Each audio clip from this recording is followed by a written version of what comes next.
Right now, deep in the Pacific Ocean, 3 separate warm zones have ringed themselves around a cool center, forming a pattern not seen in 40 years. Scientists watching the data say the next 72 hours could tip everything. A super typhoon already shattered records in April. An underwater volcano off Oregon is rattling with hundreds of quakes a day, and a Super El Niño is loading the atmosphere with enough heat to rewrite the next decade of weather. If you find this fascinating, hit like and subscribe so the journey continues. Stay with me. We are just getting started. Picture the Pacific Ocean from space, calm and blue. Now imagine 3 glowing patches of warm water lighting up at the same time. One sits near Indonesia. Another floats off Central America. The third hugs the coast of South America. Together, they form a giant ring of heat, surrounding a cooler center, like a burning halo on the face of the planet. This pattern has a name. Scientists call it annular warming, and the version we are watching right now is the largest version observed in the past 40 years. A team led by Tao Lian at the Second Institute of Oceanography measured it in early spring. They expected to find 1 warm zone, maybe 2. Instead, they found 3, each one storing enormous amounts of heat, each one feeding the others through invisible chains of wind and current. The upper Pacific is now holding more heat than it is releasing back into the air. That single fact is what set off alarm bells from Tokyo to Honolulu to Lima. Here is what makes it unusual. In a normal year, the Pacific behaves like a tilted bathtub. Warm water piles up on the western side near Asia. Cooler water rises on the eastern side near South America. The trade winds push everything from east to west, holding the system in balance. That balance is what gives us predictable seasons, predictable rains, predictable harvests across half the globe. This year, that balance is gone. 3 warm zones are not supposed to glow at once. The cool center in the middle is shrinking, and the entire ring is humming with stored energy, waiting for a trigger. Researchers ran the pattern through their climate models. Every single simulation came back with the same answer. An El Niño would form by the end of the year. And not a normal one, a super one. To understand why this matters, think of the Pacific as the engine room of Earth's climate. When the engine runs hot, every other system feels it. Forests in Australia dry out. Floods drown villages in Peru. Hurricanes spin up off Mexico. Snowfall vanishes in the Andes. The ocean does not just warm itself, it warms the sky above it, and that warmed sky travels. What scared the researchers most was not the size of any single warm zone, it was the geometry. A ring shape concentrates heat the way a magnifying glass focuses sunlight. The cooler center acts like a pressure point. When the ring tightens, the pressure point breaks, and once it breaks, warm water from all 3 sides rushes inward. That rush is the trigger that launches a Super El Niño into full swing. In their modeling, the team removed the influence of every other ocean. They filtered out short-term weather noise. They stripped the experiment down to nothing but this ring. The results still came out the same. The current heat content alone, according to their numbers, is enough to spawn a moderate El Niño. The ring is what pushes it into super territory. Here is the part that should freeze you in place. Annular warming this strong has never been recorded since satellites began watching. We are in territory the data has never seen, which means the predictions, however careful, are still guesses, and the next 72 hours of wind, current and sky behavior will tell us which guess was right. What lies inside that ring is something far stranger than warm water alone. Inside the ring of warm water, something stranger is happening. It is not just the surface that is hot. The heat goes deep, hundreds of feet down. Sensors are picking up temperatures that should not exist this far below the waves. The ocean is hoarding warmth like a battery being charged in secret, and nobody knows exactly when it will discharge. This is what makes annular warming so different from a regular hot patch. A surface heat wave fades, wind kicks up, Clouds roll in and the top layer cools off in a few weeks. But heat stored deep in the ocean does not vanish. It hides. It waits. When the right wind comes, it surges upward, all at once, like a geyser of warm water breaking through the cold skin above it. Senior researcher Dake Chen at the Second Institute of Oceanography has studied this for decades. He pointed to the westerly wind perturbation observed in March as a key signal. In his words, those bursts in spring and early summer play a crucial role in the intensity and structure of an El Niño.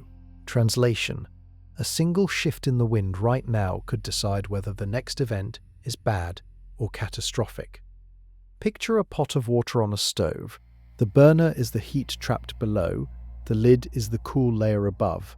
As long as the lid stays on, things look calm from above, but the boiling is already starting underneath. The moment that lid lifts, even slightly, steam erupts. The Pacific is reaching that moment. The cool lid is paper thin. The burner below has been turning up for months. What terrifies climate scientists is not the heat itself, it is the speed. Normal El Niño cycles build over 2 or 3 years. This one is building in months. The faster it climbs, the harder it becomes to predict. Forecast models trained on slow events have nothing to compare this to. Every week of new data forces them to redraw their projections.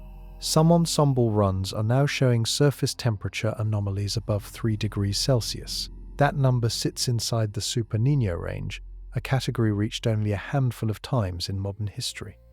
A team led by Jeff Berardelli flagged August through October as the period when the warmth could break records.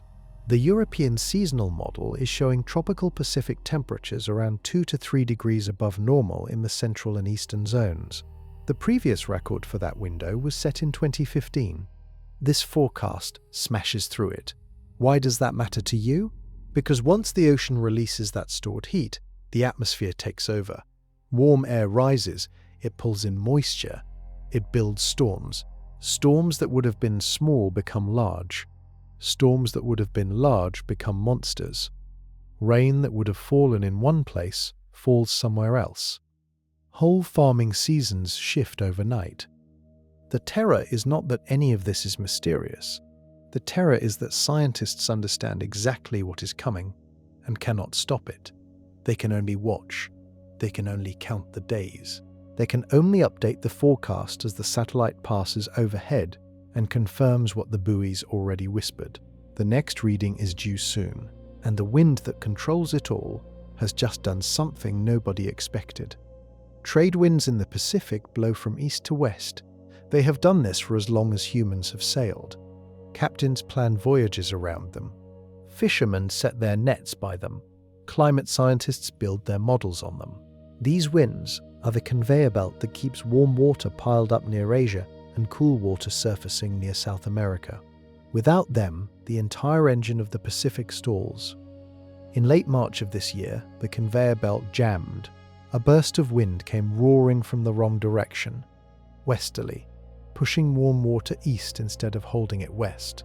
It lasted only a few days, but in those few days it shoved a massive bulge of warm surface water across thousands of miles of ocean. Buoys recorded the surge, satellites confirmed it, and every climate scientist watching the Pacific knew immediately what they were seeing. A westerly wind burst is one of the strongest known triggers for a major El Niño. It is the spark that lights the fuse. The warm water that the trade winds had been piling up against Asia for years suddenly found a path eastward. Once that path opens, more warm water follows. The system feeds itself.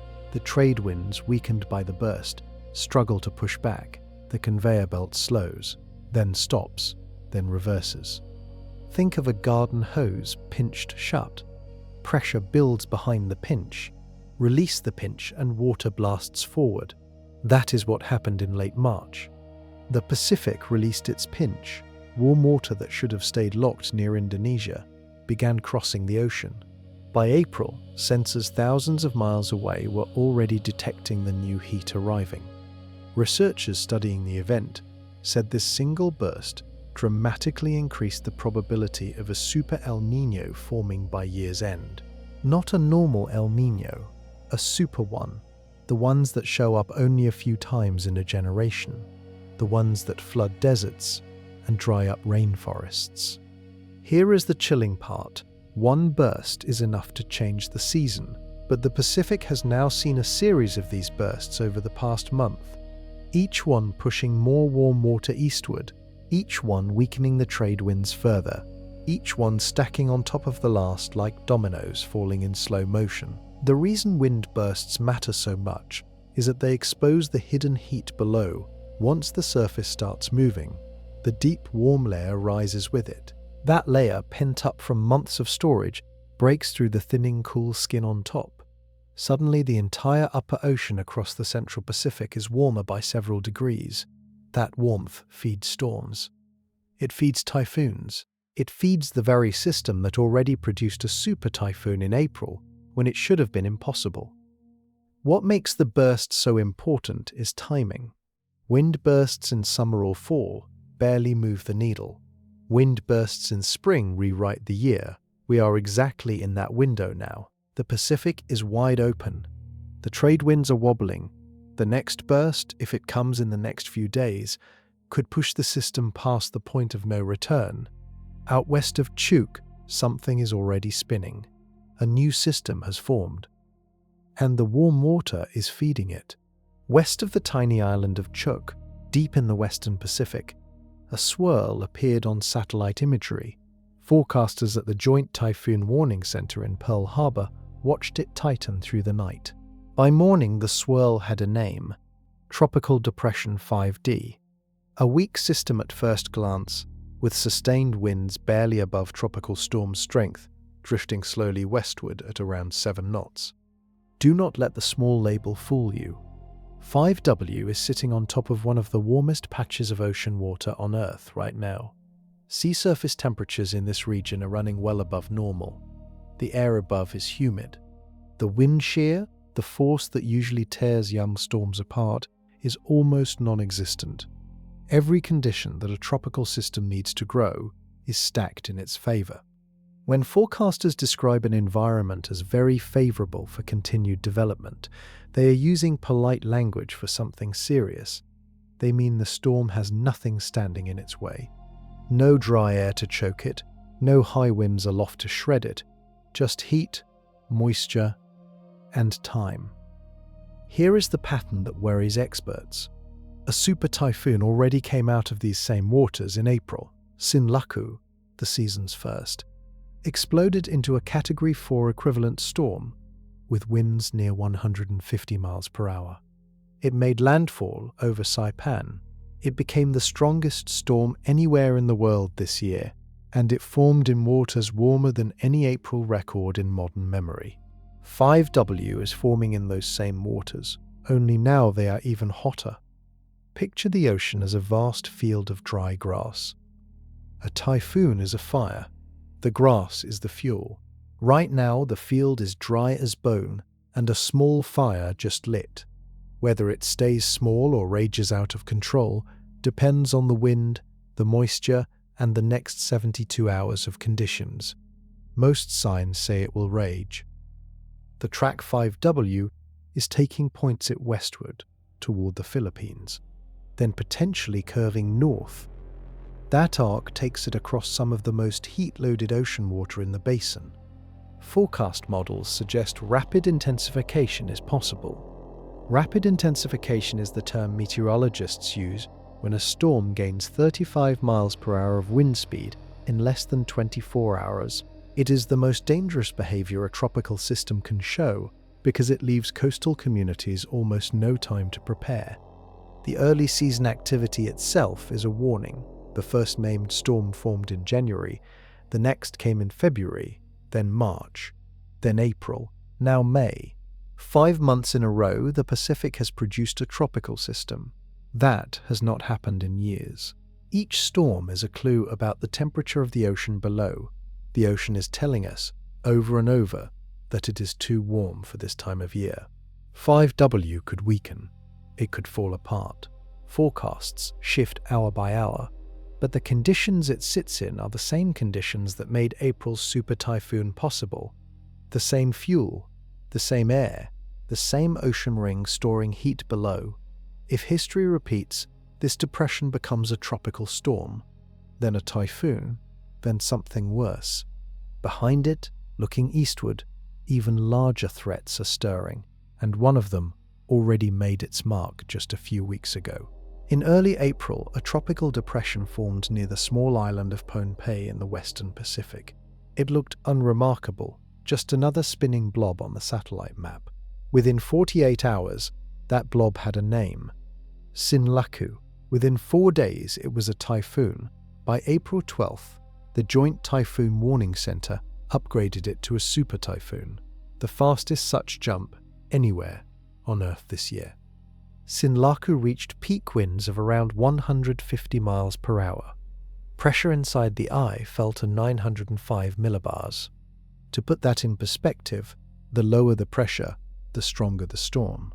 905 is the kind of number normally reserved for the most violent storms ever recorded. And Sinlaku reached it in early April, weeks before the season was supposed to even begin. The track took it straight toward the northern Mariana Islands. Saipan, a small American territory, lay directly in the path. As the eye approached on April 14th, residents huddled in concrete shelters, watching the wind tear roofs off homes. Power lines snapped, trees uprooted. Storm surge flooded coastlines. The damage was severe, but miraculously the death toll stayed low. Saipan had built strong after past typhoons. Those buildings saved lives. What shocked meteorologists was not just the strength of Sinlaku, it was the speed of its growth. A storm going from tropical depression to super typhoon in 4 days is rare. Doing it in early April, in waters that are normally too cool for such intensity, is almost unheard of. Sinlaku rewrote the record book for early season tropical activity in the western Pacific. The reason it happened is sitting under the surface. The ocean was too warm, by a lot. Sinlaku acted like a probe, dropped into a sea full of stored heat. It found that heat. It used it. It exploded. Every ingredient that the climate models warned about was present in real time. The storm did not invent new physics. It just exposed what was already there. After landfall, Sinlaku weakened. Hostile upper-level winds tore at it. By April 19th, it had transitioned to an extratropical system. By the next day, it was gone, but the lesson it left behind is permanent. If a storm of that strength can form in early April from these waters, what comes when peak season actually arrives in August and September? That is the question now hanging over every forecast office in the Pacific Basin. The answer involves more than statistics. It involves Hawaii, the Philippines, Japan, Taiwan, the Mariana Islands, and the entire western coastline of North America. Each location sits in some part of the trajectory map. Each one has reason to watch. Sinlaku also gave researchers something they did not have before: real data on how a Super El Niño primes the western Pacific for explosive storms before the season even starts. The storm became a case study within days. Papers are already in draft. The conclusion forming is simple. Whatever happened in April was a warning shot. The real season has not begun. Hagupit, forming on May 6th in the same hot pool that made Sinlaku possible. The pattern is repeating. The ocean is not cooling, and the next development is even more striking when you look at how often this is now happening. January is supposed to be quiet in the western Pacific. The ocean is cool. The air is dry. Tropical activity slows to a near standstill. That is what the textbooks say. That is what every forecaster grew up expecting. This year, the textbooks were wrong from the very first week. On January 13th, a tropical depression formed east of the Philippines. 2 days later, it earned a name, Nokayan, locally known as Ada in the Philippines. It was the first January-named storm to hit the western Pacific in 7 years. The last one before it was Pabuk in 2019. To produce a January storm, the ocean has to be unusually warm and the upper atmosphere unusually cooperative. Both conditions held this year. The storm was a signal. Few people read it. Then February came, and another storm followed. Penha formed near Guam, crossed into Philippine waters, and made landfall in Surigao del Sur on February 5th. Locals scrambled to evacuate low-lying coastal areas. It was the first February storm in 5 years since Dujuan back in 2021. 2 early storms in 2 consecutive months had not happened in the Western Pacific in nearly a decade. March kept the streak alive. Tropical storm Muri formed northeast of Yap on March 10th. Another rare event.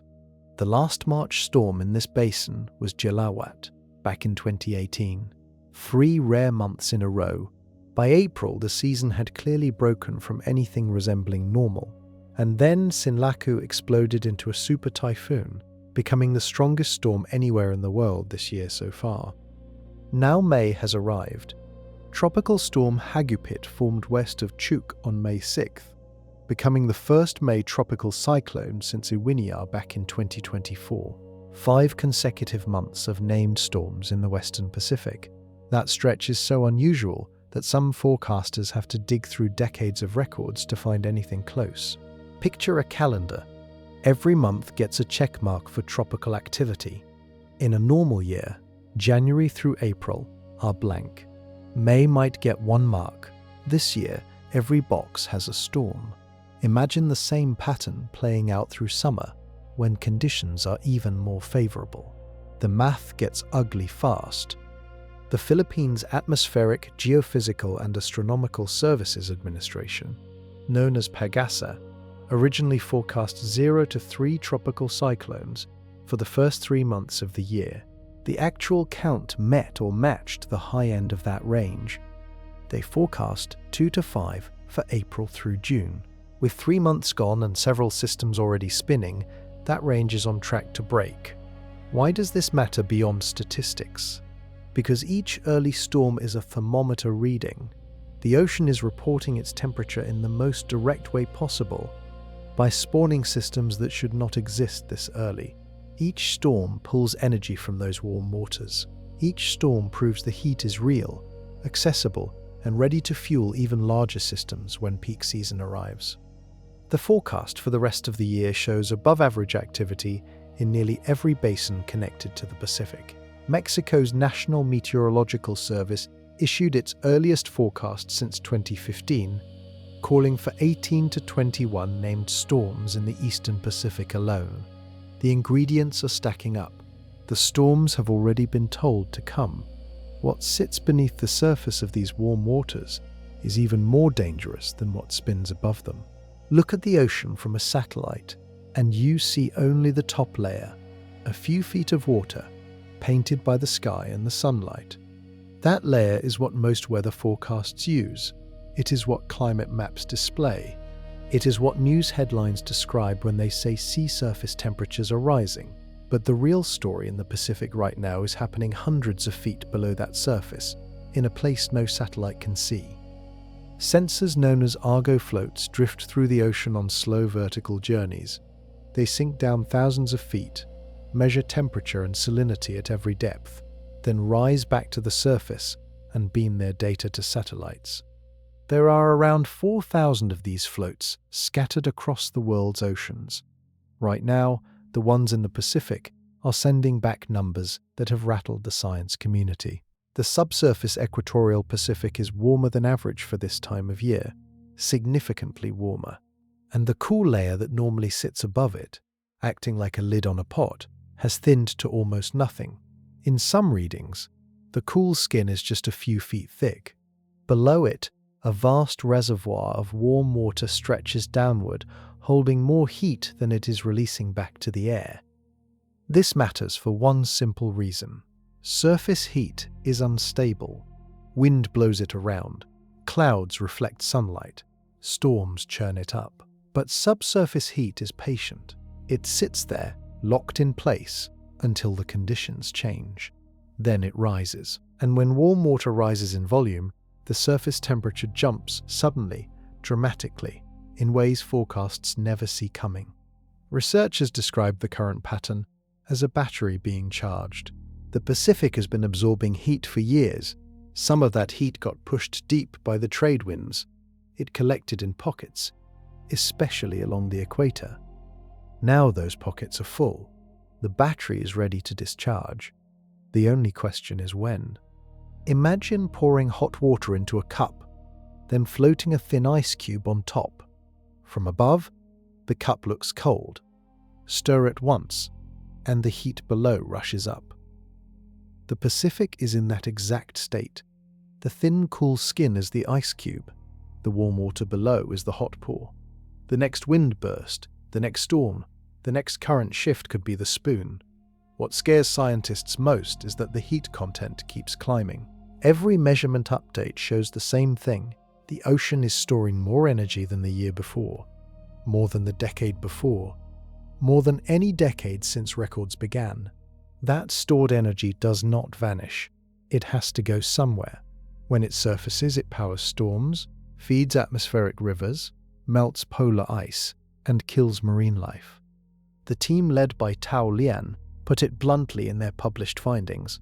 The current heat content is sufficient to generate a moderate El Niño event toward the end of the year, all on its own.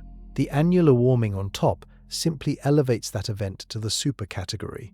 The ocean has already loaded the gun. Spring weather will pull the trigger. Coral reefs across the western Pacific are already showing the strain. Bleaching events are spreading. Fish populations are shifting toward cooler waters. Coastal economies that depend on stable seas are bracing for losses they cannot fully measure yet. When the hidden heat finally breaks through, the consequences ripple across every continent on Earth. A Super El Niño does not just change one season, it changes everything for years afterward. New research published in Nature, led by Ayun Shua at the University of California, Los Angeles, looked at long-term patterns in surface air temperature, soil moisture, and sea surface temperature after major El Niño events. The findings were unsettling.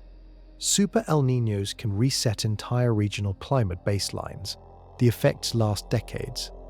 That is a strong claim. Most weather patterns fade. A storm comes and goes. A heat wave breaks. A drought ends. But Super El Niños act differently. They push the climate system across thresholds that do not snap back. According to the research, places where El Niño already has a strong influence experience a far stronger and more spatially extensive shift in long-term conditions after a super event compared to a weaker one. In plain terms, the new normal becomes a different new normal. Rainfall averages that worked for 50 years stop working. Temperature ranges that defined an ecosystem widen. Soil moisture levels that supported certain crops drop and stay dropped. Farmers who knew the rhythms of their land find those rhythms broken. Picture global weather as a giant piano. Each note is a regional climate. A regular El Niño taps a few keys, and they ring out for a season. A Super El Niño grabs an entire chord and slams it down hard. The notes echo for decades. Some keys go out of tune permanently. The science behind this involves nonlinear amplification. A small change in input produces a much larger change in output once you cross a threshold.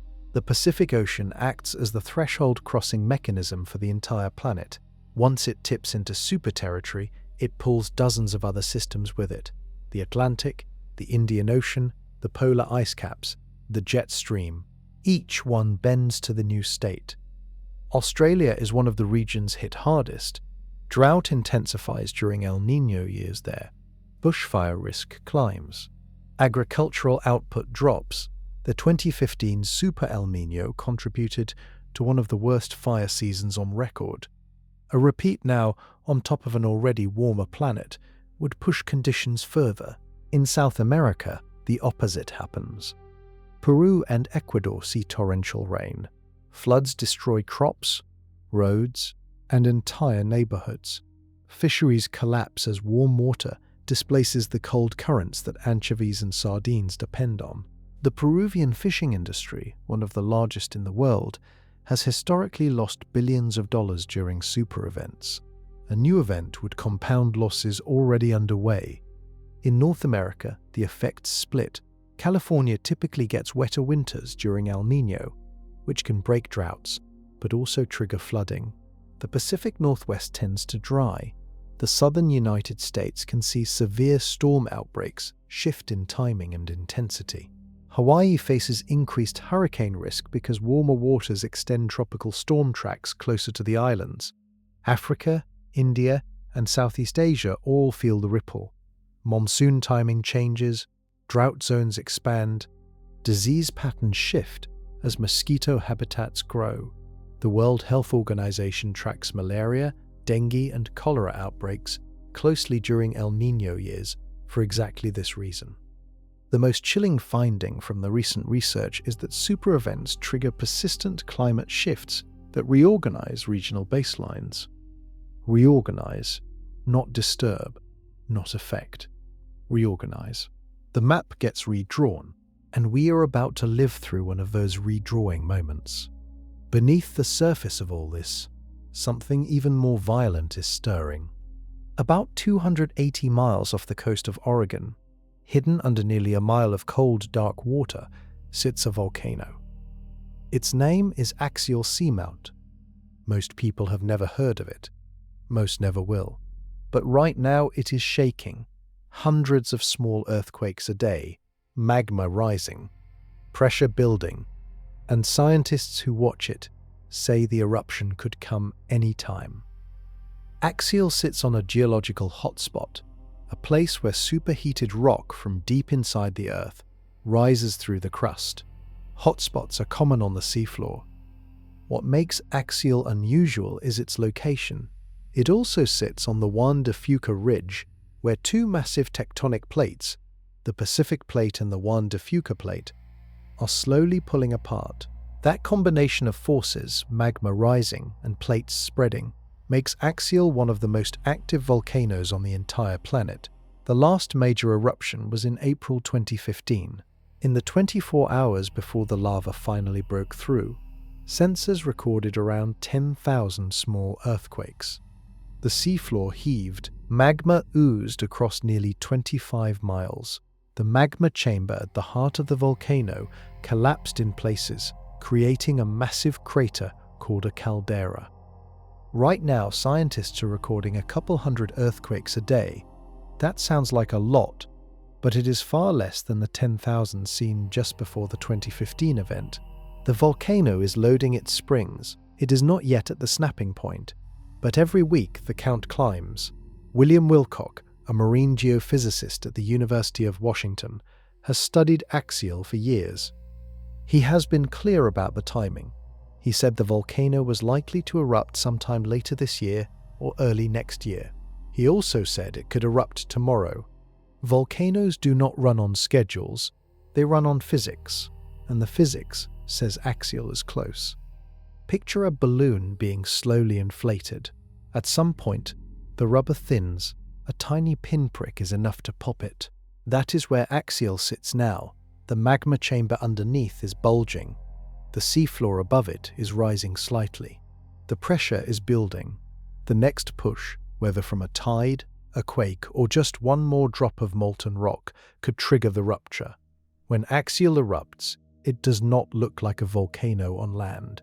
There is no ash plume. There is no fire visible from shore. A mile of ocean sits between the magma and the sky. Most of the eruption is silent to the world above. Lava pours out of fissures and snakes across the seafloor. Temperatures spike. Marine life in the area dies suddenly. Hot vents form new ecosystems within months.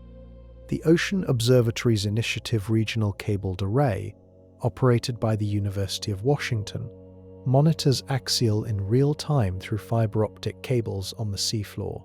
Researchers can watch the volcano breathe, listen to the quakes, and feel the pressure build, all from a screen on land. It is the most heavily monitored underwater volcano in human history, and still, no one can say exactly when it will go. Recent observations show the volcano is inflating with magma faster than expected. The frequency of quakes has picked up sharply. Each tide brings new stress. Each stress brings new cracks. The next 72 hours of high tide cycles will test the chamber. If something is going to break, this is the kind of window in which it tends to happen. What follows when the magma finally bursts through is more dramatic than any surface eruption. To understand why earthquake counts matter for predicting an underwater eruption, picture the volcano as a sealed pressure cooker. Inside, magma is heating up, expanding, pushing outward against the rock walls of the chamber. The walls hold for a while. They flex, they strain, eventually they crack. Each crack releases a tiny amount of pressure and produces a small earthquake. The more cracks, the closer the cooker is to bursting. In a calm period, Axial might produce a few dozen quakes a day. That is the baseline noise of an active but stable volcano. As magma flows in faster, the count rises. A few hundred a day means inflation is accelerating. 1,000 a day means the chamber is straining. 10,000 in a single 24-hour period, the level seen just before the 2015 eruption, means the structure is failing in real time. Right now, Axial is producing a couple hundred quakes a day. The number has climbed steadily over recent months. The trend points one direction, up. Whether it reaches 10,000 in a day this week, this month, or this year, the trajectory is clear. The volcano is loading itself toward the same kind of release it experienced 11 years ago. Each quake is small on its own. Most measure below magnitude 2. They would not be felt on land even if they happened directly under a city. But underwater, where sensors are sensitive and the seafloor is quiet, every tremor leaves a signature. Researchers can plot the quakes on a three-dimensional map.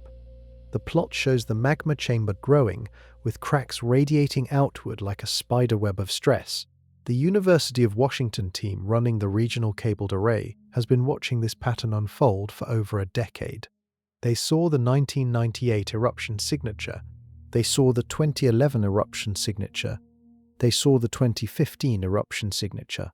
Each event came with a similar build-up pattern. The fingerprint repeats. It is repeating now. Picture a glass slowly filling with water. At first, the water is far from the rim. You can pour for a long time without spilling. As it nears the top, every drop matters. One more drop, and the water bursts over the edge. Axial is approaching that rim. The drops are still landing. Each one matters more than the last. What makes this volcano different from many others is how predictable it has become through monitoring. Most volcanoes are mysteries.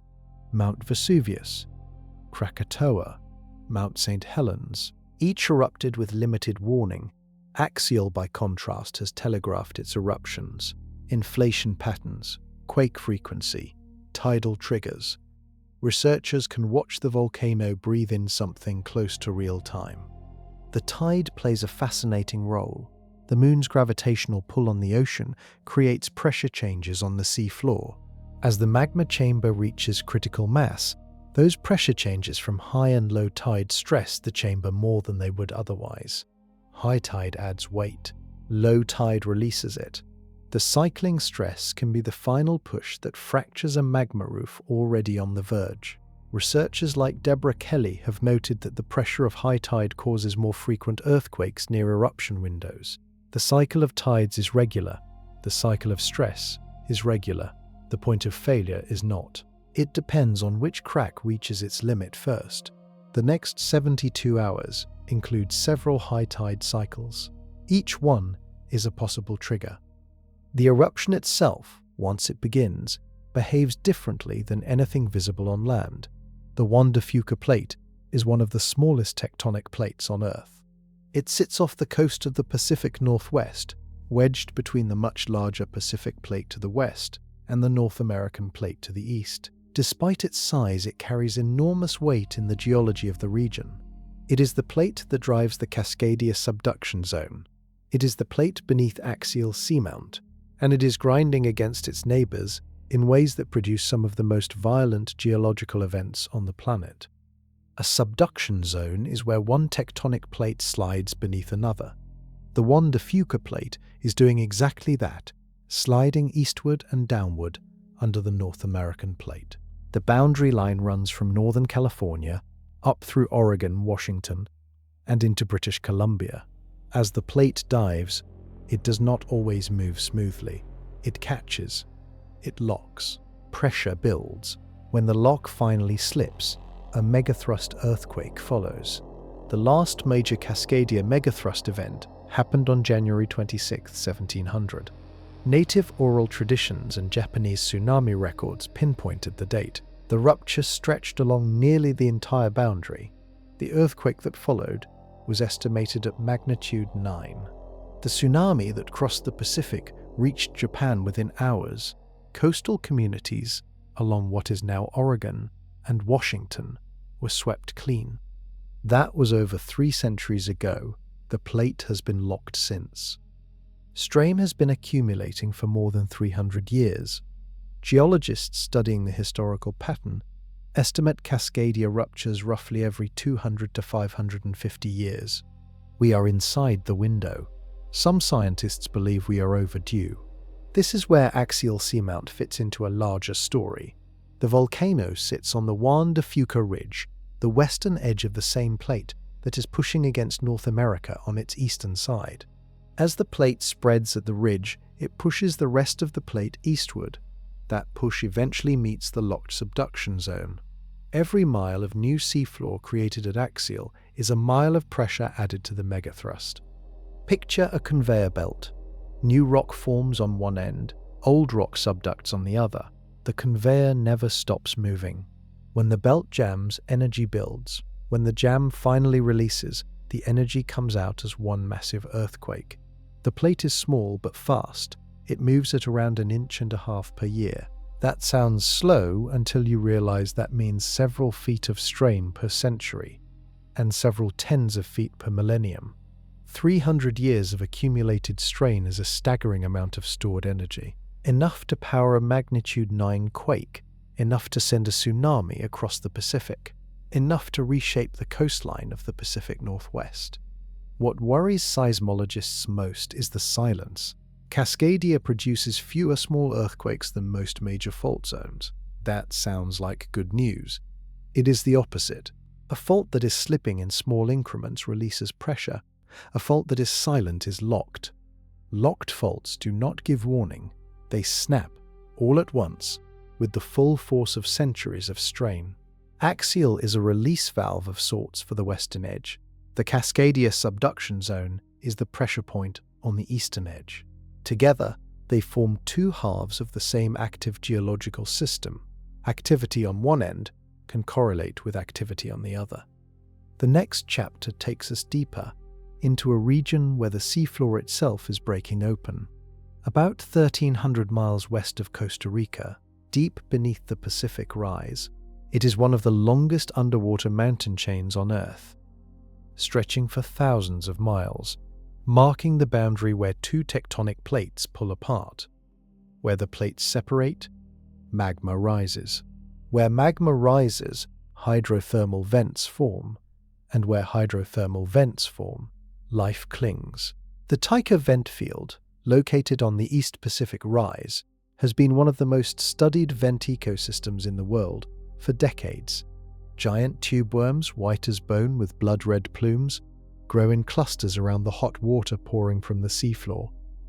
Crabs, shrimp, and mussels live in the warmth. The whole community survives without sunlight, fed by chemicals in the vent fluid. It is one of the most alien ecosystems on Earth. In 2024, researchers from the Woods Hole Oceanographic Institution returned to Tika on a routine submersible dive. They expected to find the same vibrant scene they had documented for years. Instead, they found a graveyard. The tube worms were dead. Dan Fornari, an emeritus research scholar at Woods Hole, called it a tube worm barbecue. The animals had been cooked alive. Flashes of orange lava could still be seen leaking through fissures, hardening as soon as it touched the freezing water. The eruption was happening in real time. The team had stumbled into an active seafloor lava flow. It was a rare and significant moment. Most submarine eruptions go unwitnessed. The ocean is too large. The eruptions are too brief. Researchers usually arrive months or years later, finding only the rock that the lava left behind. To watch one in progress is something fewer than a handful of teams have ever experienced. Fornari described the broader meaning in a single line. He called it a significant development, noting that submarine volcanism is poorly understood because it is so hard to reach.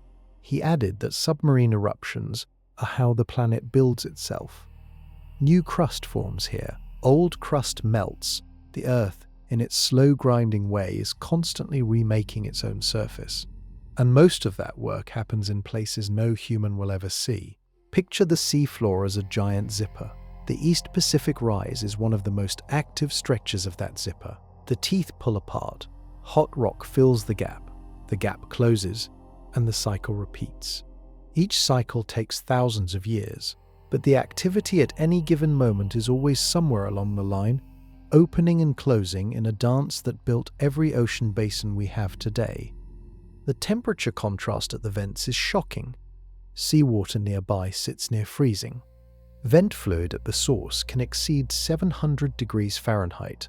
The mineral-rich smoke rising from these vents creates the towering chimneys called black smokers. New chimneys grow, old ones collapse. The ecosystem around them shifts with every change in flow. The recent eruption at Tikka is not an isolated event. The whole rise is showing signs of increased activity. Other vent fields in the same region have reported temperature changes. Mineral chimney growth has accelerated in places. The seafloor is restless, and the restlessness coincides exactly with the timing of the developing Pacific oceanographic shifts above. There may be a connection between what is warming above and what is shifting below. Geologists are still working out how strong it is. Around the edge of the Pacific Ocean runs a horseshoe of volcanic and seismic activity called the Ring of Fire. It stretches from New Zealand up through the Philippines, Japan, the Aleutian Islands, down through Alaska, the Pacific Northwest, California, Mexico, Central America, and along the western coast of South America. Around 75% of the world's active volcanoes sit on this ring. About 90% of the world's earthquakes happen along it. The ring is not a coincidence. It marks the boundaries of major tectonic plates: the Pacific Plate, the Juan de Fuca Plate, the Cocos Plate, the Philippine Sea Plate. Each one grinds against its neighbors. Each grind produces friction. Each friction event produces quakes, eruptions, and the shape of the world we know. A long-running scientific debate asks whether major El Niño events influence volcanic and seismic activity. The evidence is suggestive but not conclusive. Some studies have found that volcanic eruptions cluster more frequently in years following large El Niño events. Other studies push back, arguing that the correlation is statistical noise. Here is what is clear. During Super El Niño events, the redistribution of water mass across the Pacific is enormous. Sea levels rise in some regions and fall in others by significant amounts. The weight of that water on the seafloor changes.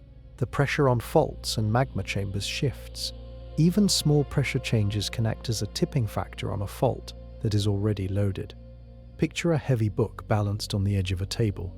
It will not fall on its own, but a tiny push, even a vibration from someone walking by, can tip it over. Tectonic faults near their breaking point work the same way. A small change in pressure from above can be the final nudge. El Niño does not cause earthquakes or eruptions, but during a Super El Niño, it may unlock some that were already ready to go. Recent activity around the ring fits a pattern. Axial Seamount is rumbling. The East Pacific Rise is erupting in places. Tropical typhoons are battering the western edge with pressure changes from massive low-pressure systems. Tsunami warnings have been issued in northern Japan after recent quakes. Each event on its own would be normal. The clustering is what catches the eye. The Cascadia subduction zone sits on the ring. The Mariana Trench sits on the ring. The Andes Mountains sit on the ring.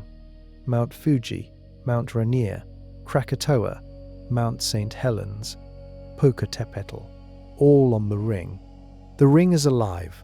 It pulses through deep time, and during periods when the ocean above it is shifting massively, the ring tends to remind everyone of how active it really is. Volcanologists do not predict eruptions far in advance.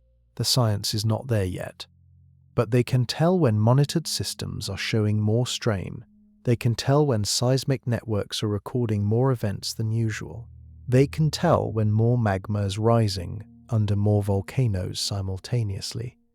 What they are seeing right now, across the Pacific Ring of Fire, is more activity than baseline, not catastrophic levels. Not yet. But elevated, distributed, and synchronized in ways that do not happen every year. Something is changing.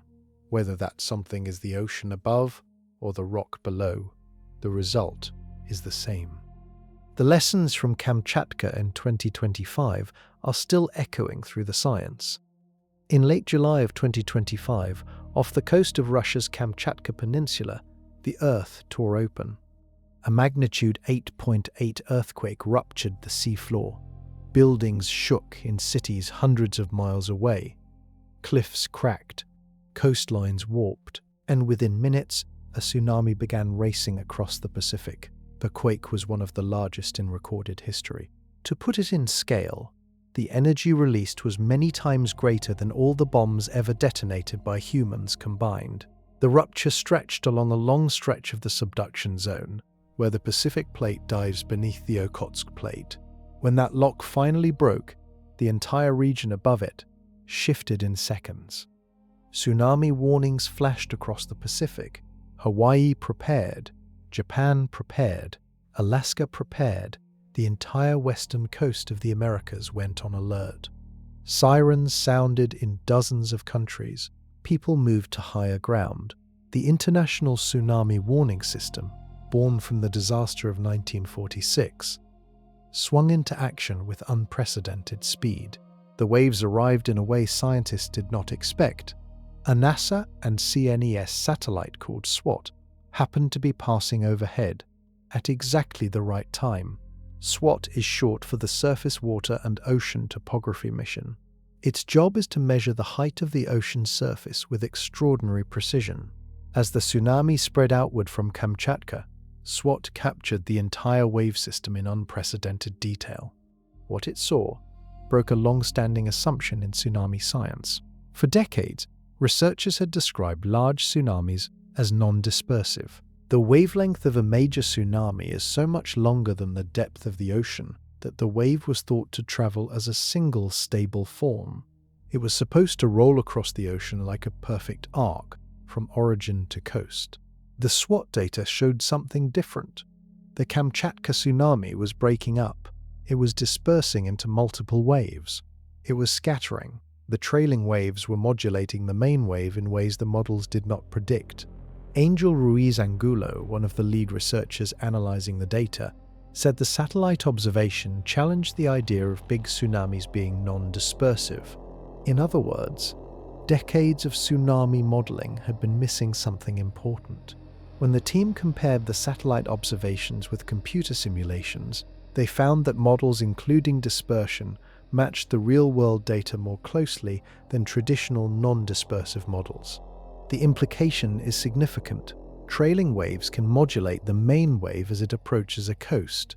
That modulation can mean stronger surges in some areas and weaker ones in others. Coastal warning systems based on simpler models may be missing critical detail. Picture dropping a pebble into a still pond.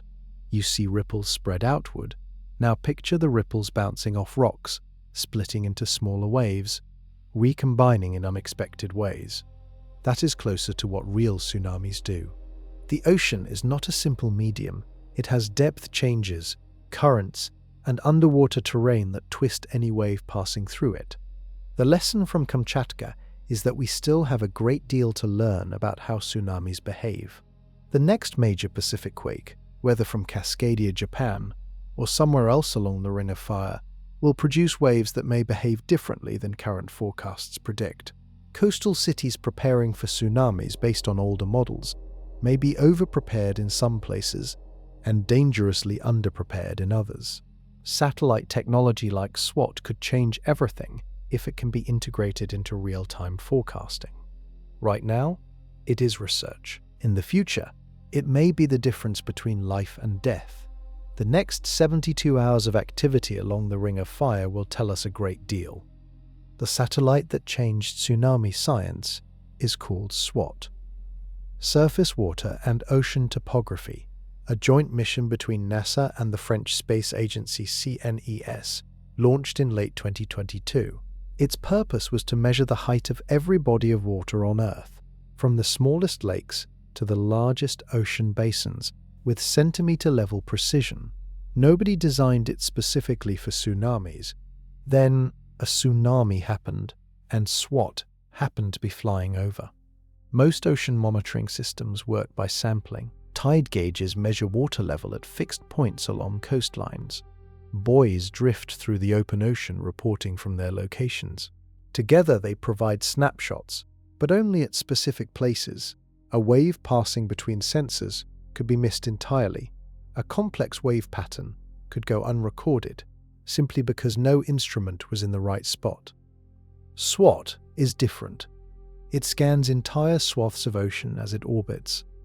Each pass covers a strip of water about 30 miles wide and thousands of miles long. Within that strip, every square kilometer gets measured. The result is a near photograph of the ocean surface, with elevation differences as small as a few centimeters captured in detail. When the Kamchatka quake struck in July 2025, SWAT was in the right place at the right time. As the tsunami radiated outward, the satellite passed over a section of the wave field. What it captured was the most detailed view of an open ocean tsunami ever recorded.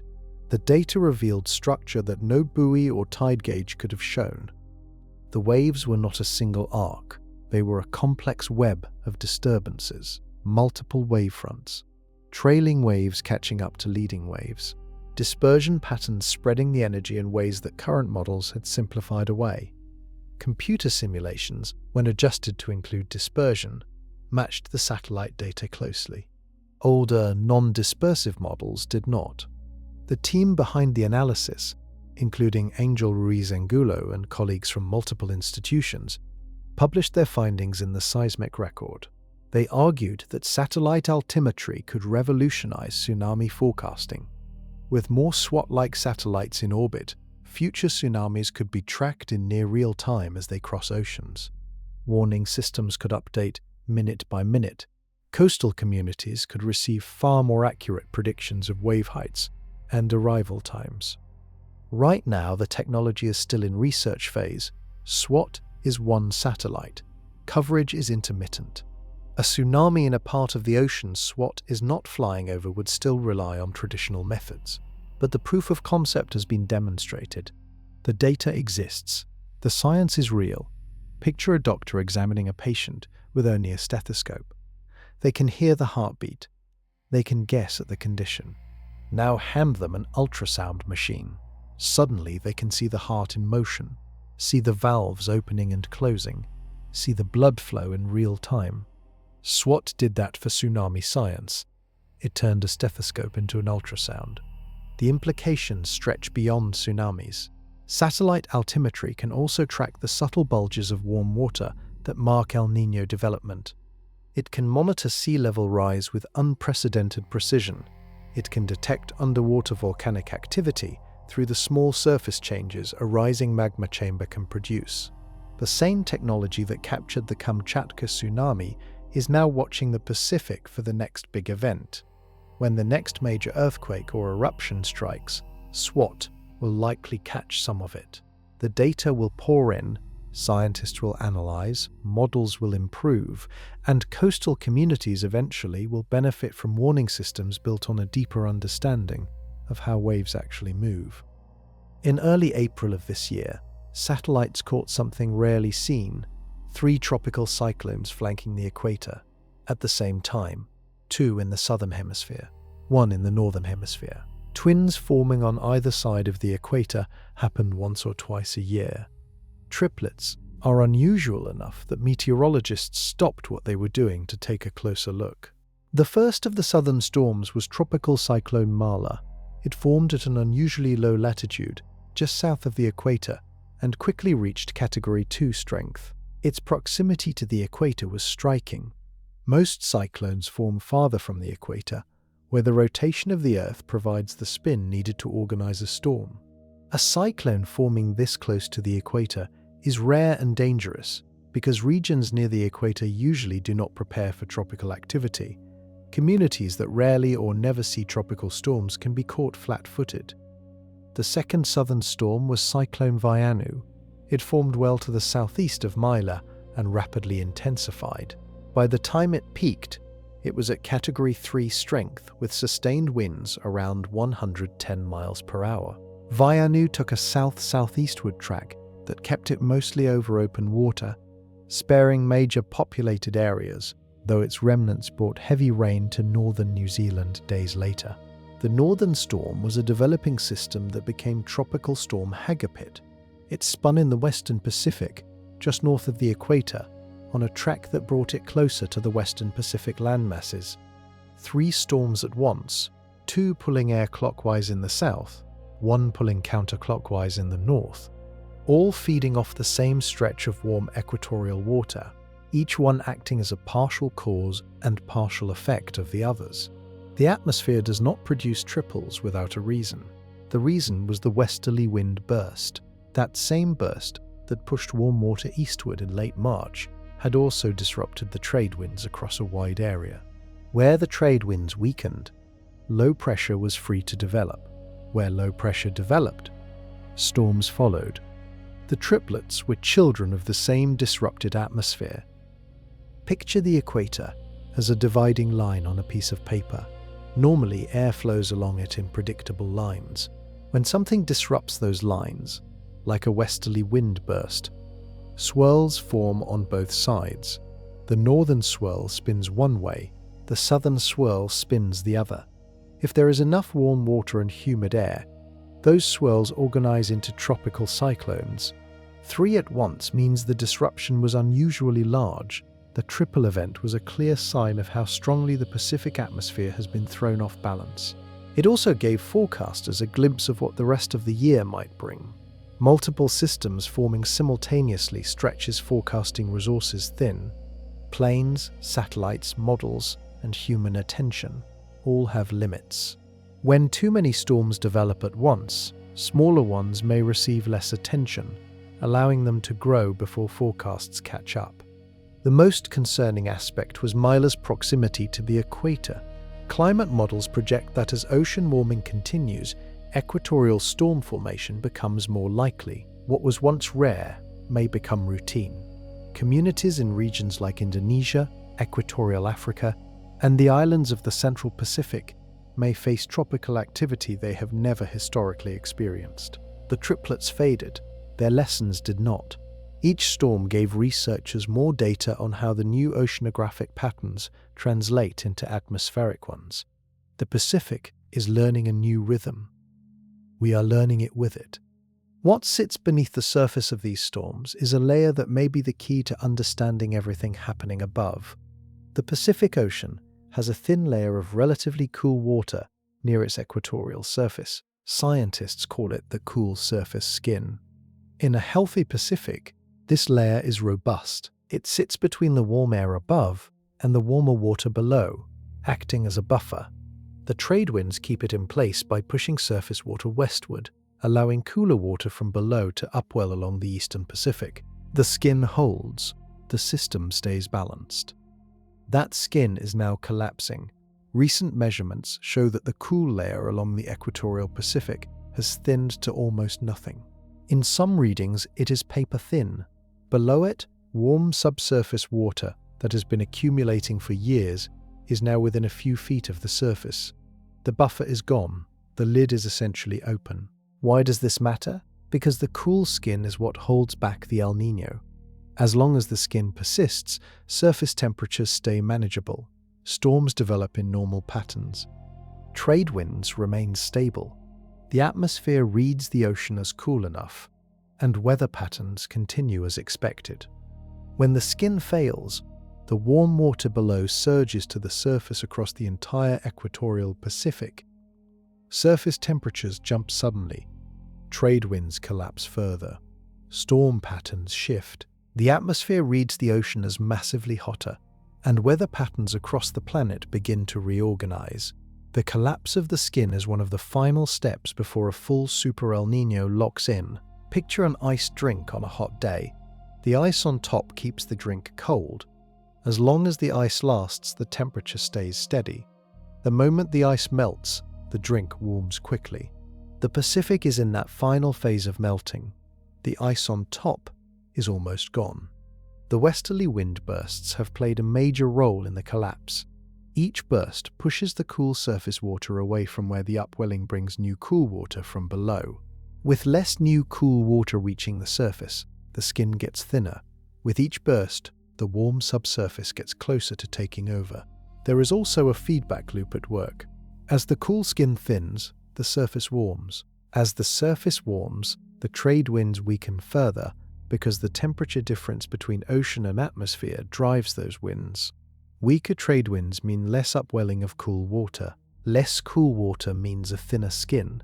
Each step makes the next step easier. The system is accelerating itself. This is what climate scientists mean when they talk about positive feedback in El Niño development. Once the process passes a certain point, it speeds up. Each measurement confirms what the last measurement suggested. The forecasts converge. The models that disagreed in February all point in the same direction now. Researchers are watching the situation closely. The European Centre for Medium-Range Weather Forecasts, known as ECMWF, has been issuing forecast updates that show stronger and stronger El Niño signals. Their May ensemble runs suggest sea surface temperature anomalies climbing well into Super Niño territory by late this year. Other forecasting centers, including those in the United States, Japan, and China, are showing similar trends. Each new piece of data lines up with the rest. The annular warming, the wind bursts, the early storms, the subsurface heat, now the collapsing cool skin. Each piece is part of the same puzzle. The picture is becoming clear. The Pacific is loading itself for an event that will define the next several years of global climate. The next reading will tell us how fast the final stages are moving. Beyond El Niño, there is a longer cycle that shapes the Pacific Ocean. Climate scientists call it the Pacific Decadal Oscillation, or PDO. While El Niño cycles play out over months and years, the PDO operates over decades. It is the slow, deep heartbeat of the entire basin. And right now, that heartbeat appears to be shifting into its warm phase. The PDO has two main states. A warm phase, when the eastern and central Pacific run consistently warmer than average. A cool phase, when those same regions run cooler. Each phase tends to last 20 to 30 years. The transitions between them are not sharp. They are gradual, sometimes ambiguous, and often only clear in hindsight. But when a transition is happening, weather patterns across the entire northern hemisphere shift with it. For roughly the past 2 decades, the PDO has been in a complicated state, swinging between phases without committing to one. That changed starting in 2023. Sea surface temperatures across the eastern Pacific began running consistently warmer than long-term averages. The pattern persisted through 2024, through 2025, now into 2026. The signal is becoming hard to ignore. Mexico's National Meteorological Service flagged this directly in their April hurricane season outlook. They noted that many global computer models predicted a positive PDO, which favored the continuation of much warmer than average sea surface temperatures. That positive PDO is not a forecast. It is a current observation. The water has been warm for years, and the trend is holding. Why does a multi-decade cycle matter for what happens in the next 72 hours? Because the PDO sets the stage for everything else. A warm PDO amplifies El Niño events. It boosts hurricane activity in the eastern Pacific. It increases the frequency of marine heat waves. It changes salmon migration patterns. It alters the productivity of fisheries from Alaska to Chile. When El Niño arrives during a warm PDO, the effects compound. The two patterns reinforce each other. Picture a tide and a wave. The tide rises slowly over hours. The wave rolls in within seconds.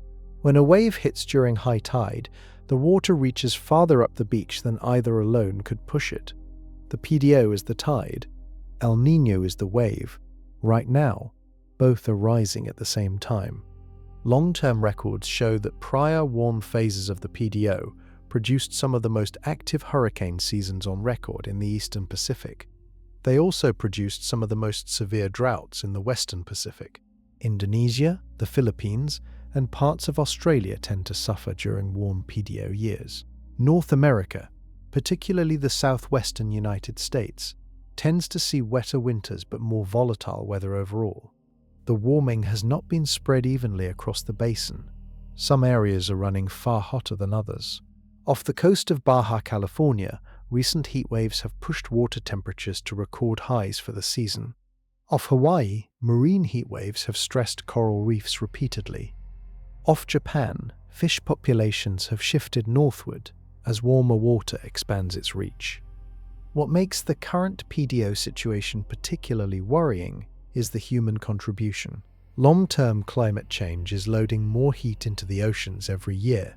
The PDO operates on top of that loaded baseline. A warm PDO in 2026 is not the same as a warm PDO in 1986. The water is warmer overall, the air is warmer overall, and the cumulative impact reaches farther. Forecasters who specialize in long-term patterns have been raising the alarm for months.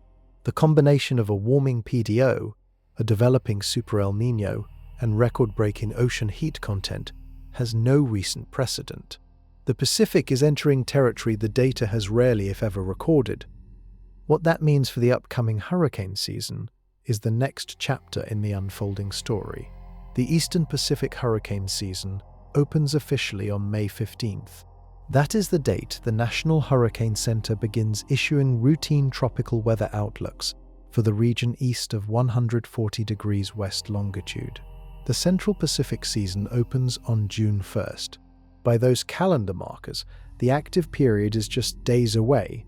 The seasonal forecast for this year is the most aggressive in over a decade. On April 22nd, Mexico's National Meteorological Service, known by its Spanish initials SMN, released its first formal forecast for the season. The numbers caught attention immediately. 18 to 21 named storms expected, 9 to 11 hurricanes, 4 to 5 major hurricanes, meaning Category 3 or higher on the Saffir-Simpson scale. The agency had not issued a forecast this early since 2015. The reason for the early issuance was straightforward. Conditions warranted it. Two main factors drove the unusually high forecast. The first was rising sea surface temperatures across the Eastern Pacific, including waters off the coast of Mexico, Central America, and along the route storms typically take toward Hawaii. The second was reduced wind shear, meaning the upper-level winds that normally tear apart developing storms are weaker than usual.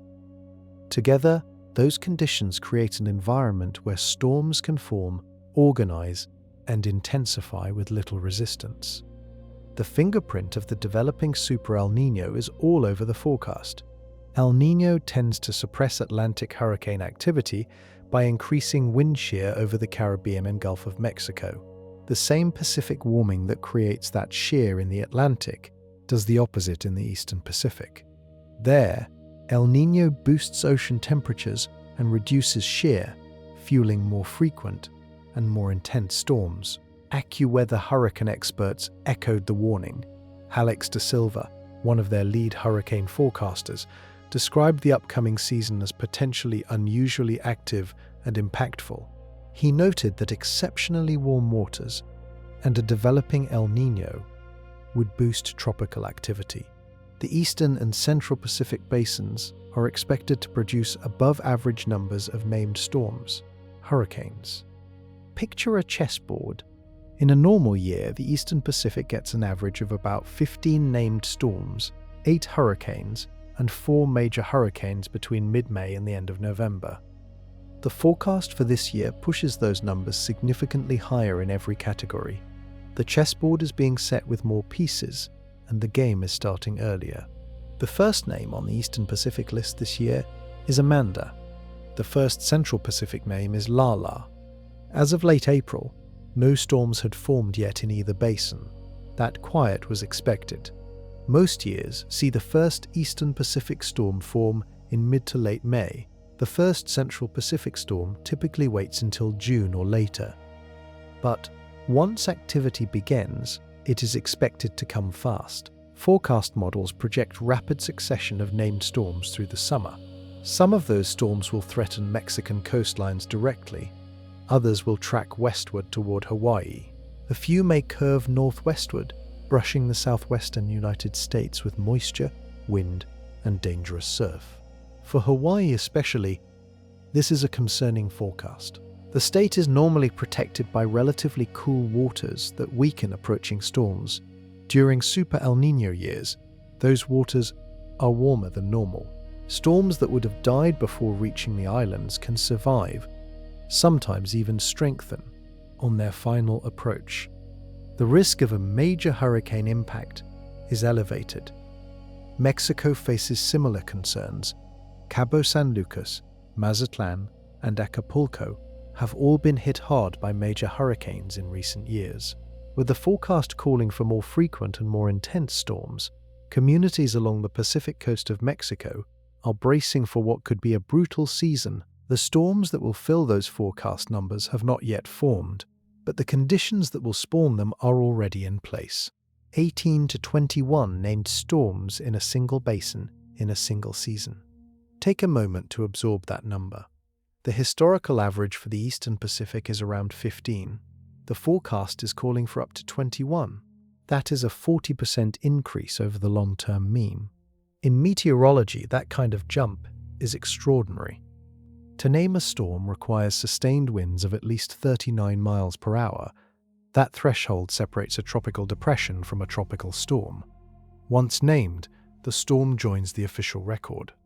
It gets tracked. It gets warned about.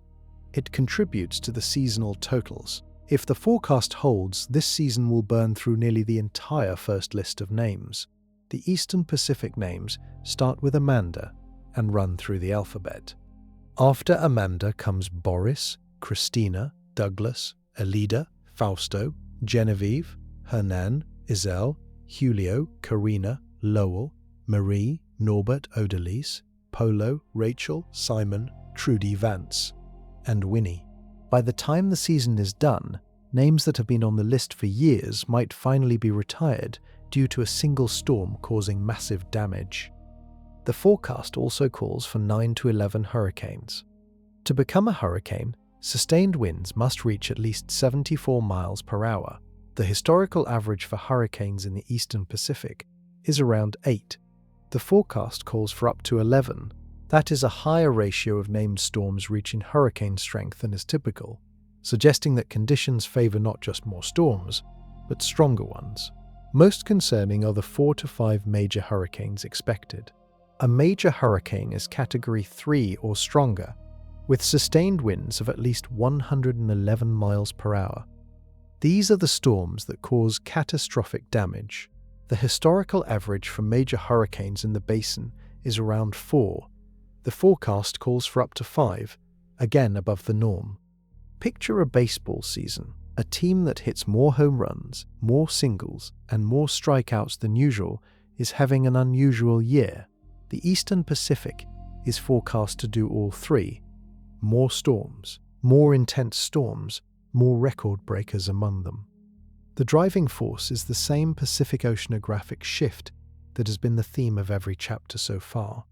Warmer waters give storms more fuel. Reduced wind shear lets them organize more efficiently. A developing El Niño tilts the entire atmospheric pattern in favor of tropical development. Each individual factor would lead to a more active season. All three together push the forecast into rare territory. The economic stakes are substantial. Mexico's coastal economy is heavily dependent on tourism, fishing, and agriculture. A bad hurricane season can cost billions of dollars in damage, lost revenue, and long-term recovery efforts.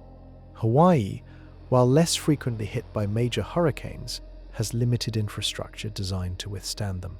A direct strike on Honolulu would be unprecedented in modern history. The human stakes are higher.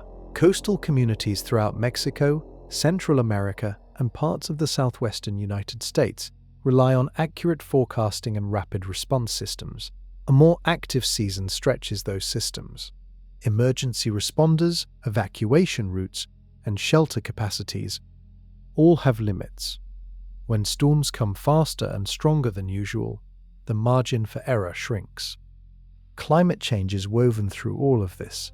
Warmer baseline ocean temperatures are not weather, they are climate. Every additional degree of warming adds energy that storms can use. The forecast for this season reflects not just current conditions, but the long-term trajectory the planet is on. A more active season this year is part of a pattern that has been building for decades.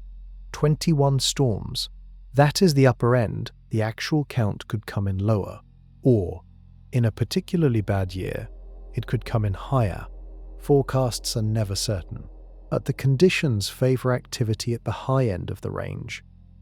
The North American monsoon is one of the most important weather patterns for the southwestern United States and northern Mexico.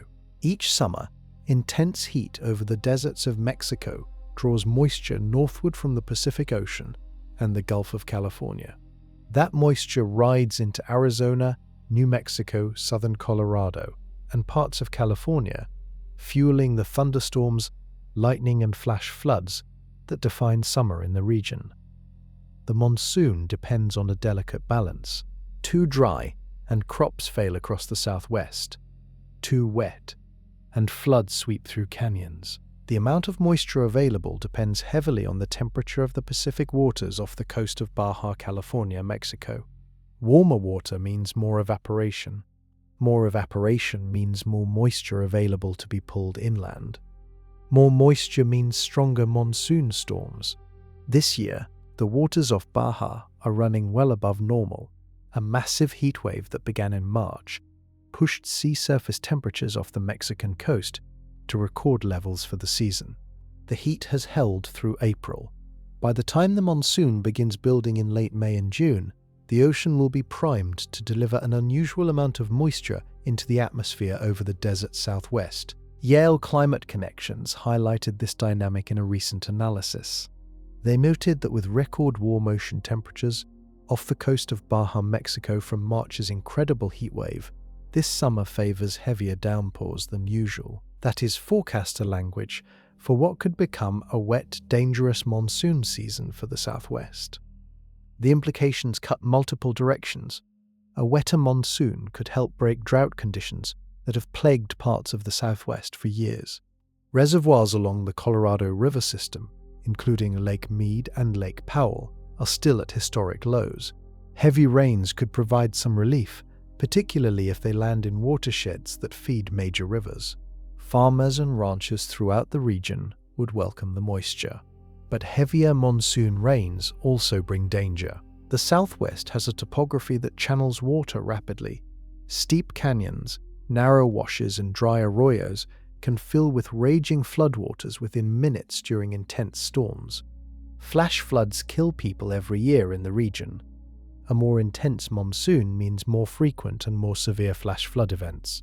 Communities downstream of mountain watersheds face elevated risk. Picture a dry sponge. Drop a small amount of water on it, and the sponge absorbs it. Pour a flood onto it, and the water runs off. The desert southwest acts the same way. Light rain soaks in, heavy rain runs off, picking up debris, eroding soil, and pouring into low-lying areas. The harder the rain, the more dangerous the flow. There is also the question of timing. Chris Bianchi, a meteorologist who covers Colorado, suggested he was cautiously optimistic about a stormy May and June, but warned that a fast-developing El Niño could shunt the start of the monsoon into July or August. If the monsoon arrives late, the early summer months could be unusually hot and dry, raising wildfire risk before the rains finally come. Wildfires depend on dry vegetation, hot temperatures, and dry winds. A delayed monsoon means more time for fuels to dry out. When the monsoon finally arrives, it sometimes brings dry lightning, where cloud-to-ground lightning strikes occur without enough rain to extinguish the fires they ignite. The combination has triggered some of the worst fire years in recent southwestern history.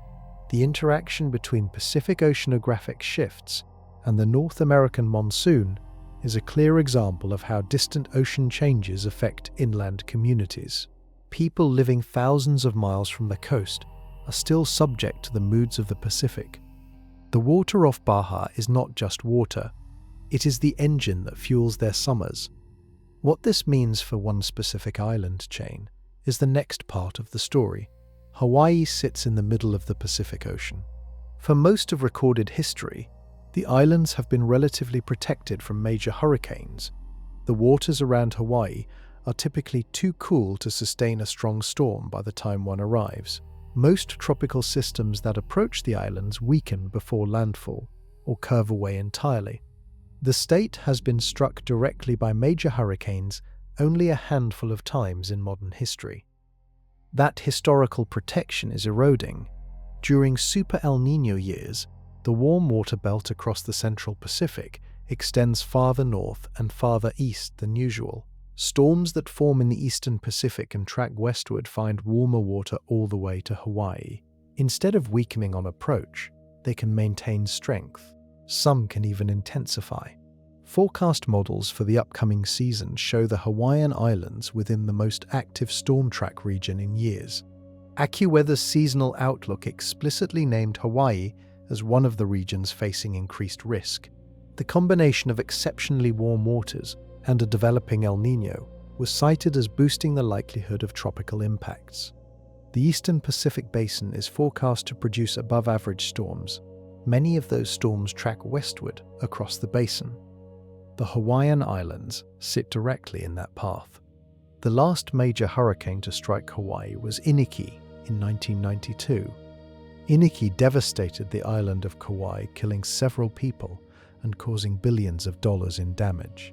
The state had nearly 30 years of relative quiet after Iniki, with several near misses, but no direct major hurricane impact. The infrastructure built since then was designed for normal hurricane risk, not the elevated risk of a Super El Niño season. Picture a small target in the middle of a large field. Throw enough darts, and eventually one hits. Hawaii has been the target. The historical dart count has been low. The forecast for this year is for a much higher dart count. The probability of a hit, while still not certain, is meaningfully higher than the recent baseline. Beyond direct landfall, Hawaii faces other risks during active seasons. Storm surge, even from systems that pass to the south, can cause coastal flooding. High surf damages beachfront infrastructure. Heavy rainfall triggers flash floods and landslides on steep terrain. The islands are particularly vulnerable to debris flows in areas where wildfires have stripped vegetation. The 2023 Lahaina fire on Maui created burn scars that remain unstable. Heavy rain on those scars could trigger devastating mud and debris flows. The Central Pacific Hurricane Center, based in Honolulu, will begin issuing routine tropical weather outlooks for the Central Pacific on June 1st. The team there is bracing for what could be the busiest season in years. Resources are being positioned. Coordination with state and federal emergency management agencies has been ramped up. The state's Emergency Operations Center is preparing for elevated activity throughout the summer and fall. For residents, the implications are practical. Emergency kits should be checked and refreshed. Evacuation routes should be examined. These are not abstract recommendations. They are the same steps that saved lives during Iniki and could save lives this year. Tourism is a major part of the Hawaiian economy. A bad hurricane season would not only damage infrastructure, it would also discourage visitors. The economic ripple effects from a major Hawaiian hurricane can stretch for years. Hotel construction, road repairs, agricultural recovery, and reef restoration all take time and money the islands may not have to spare. The next 72 hours will not bring a hurricane to Hawaii. That window is months away. But the conditions that will drive the upcoming season are taking shape now. The water is warming. The atmosphere is shifting. The storms are coming. What is happening below the surface to coral reefs is the next chapter in the unfolding crisis. Coral reefs are among the most sensitive ecosystems on Earth. They thrive in narrow temperature ranges, a few degrees too warm, and the algae that live inside coral tissue, called zooxanthellae, become stressed. The corals expel them. Without their algal partners, the corals turn white, bleached. If the warm conditions persist, the corals starve and die. Across the Western Pacific, bleaching events have been spreading at a rate that has alarmed marine biologists for over a year. The Great Barrier Reef in Australia experienced its sixth mass bleaching event in recent years. Reefs around Indonesia, the Philippines, and the islands of Micronesia are showing signs of severe heat stress. Underwater surveys are documenting damage on a scale that, just a decade ago, would have seemed unthinkable. The cause is straightforward. Ocean temperatures are too high for too long. The annular warming pattern across the Pacific has been pumping heat into the upper layers of the ocean. The waters that surround coral reefs are no exception. Even a small temperature increase, sustained over weeks, is enough to trigger bleaching in many species. Picture a person stuck in a sauna. A few minutes is uncomfortable. A few hours is dangerous. A few days is fatal. Corals are in that sauna right now. They are not moving fast. They cannot migrate to cooler water. They sit where they are and endure the heat until they cannot. The implications go far beyond the corals themselves. Reef ecosystems support roughly a quarter of all marine species at some point in their life cycles. Fish that humans depend on for food spend their juvenile years in reef nurseries. When reefs die, fish populations collapse. Coastal communities that depend on reef fisheries face economic and food security crises. Reefs also provide physical protection to shorelines. They break waves, reducing erosion and storm surge. As reefs degrade, coastlines become more vulnerable to storms. Pacific island nations that already face existential threats from sea level rise see their natural defenses crumbling at the same time the threats are intensifying. The economic value of reefs is enormous. Tourism around healthy reefs generates billions of dollars annually for countries throughout the Western Pacific. Snorkeling, diving, and reef-related recreation are major employers. As reefs decline, those industries decline with them. Jobs disappear, coastal communities lose income. Government tax revenues drop. Recovery from severe bleaching takes years, even decades, under the best conditions. Corals grow slowly. Even fast-growing species add only a few inches per year. Slower-growing species add fractions of an inch. A reef that is killed today may not return to its former condition within the lifetime of the people watching it die. The current Pacific oceanographic shift makes recovery even harder. With another major bleaching event, likely as the Super El Niño develops, reefs that survived past events may not survive the next one. Cumulative damage compounds. Each bleaching event leaves the reef weaker and more vulnerable to the next. Researchers are racing to develop interventions. Heat-resistant coral strains are being grown in labs and transplanted to reefs. Cooling technologies are being tested. Shading approaches that reduce sunlight on stressed reefs are under study. None of these solutions can be deployed at the scale needed to save reefs across the entire Pacific. They are buying time, not solving the problem.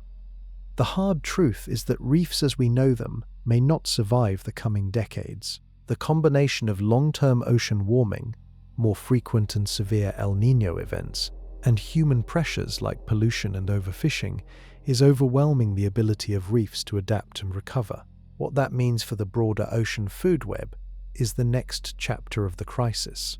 A marine heatwave is a sustained period of unusually warm ocean temperatures. Like atmospheric heatwaves on land, marine heatwaves can last days, weeks, or months. When they occur, they devastate marine ecosystems. Fish die, coral bleaches, seagrass meadows wither, kelp forests collapse, plankton populations crash. For most of the ocean's recorded history, marine heatwaves were rare. A given region might experience one every several years, separated by long periods of recovery. That pattern has changed.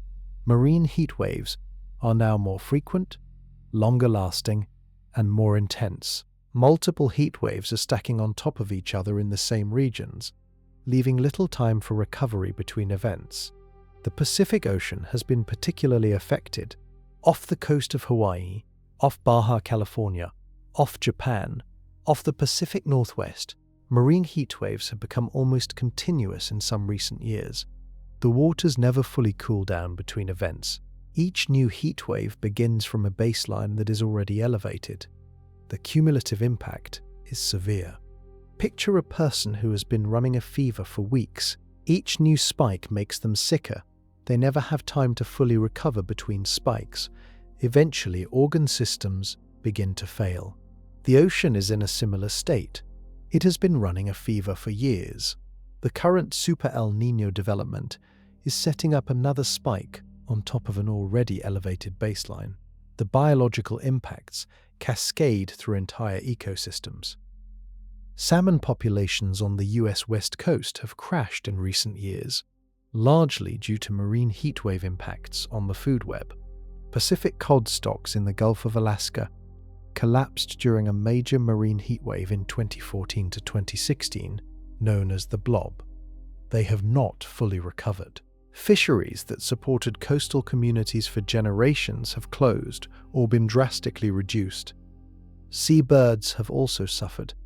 Common murres, a species that depends on small fish for food, experienced one of the largest die-offs ever recorded during the blob.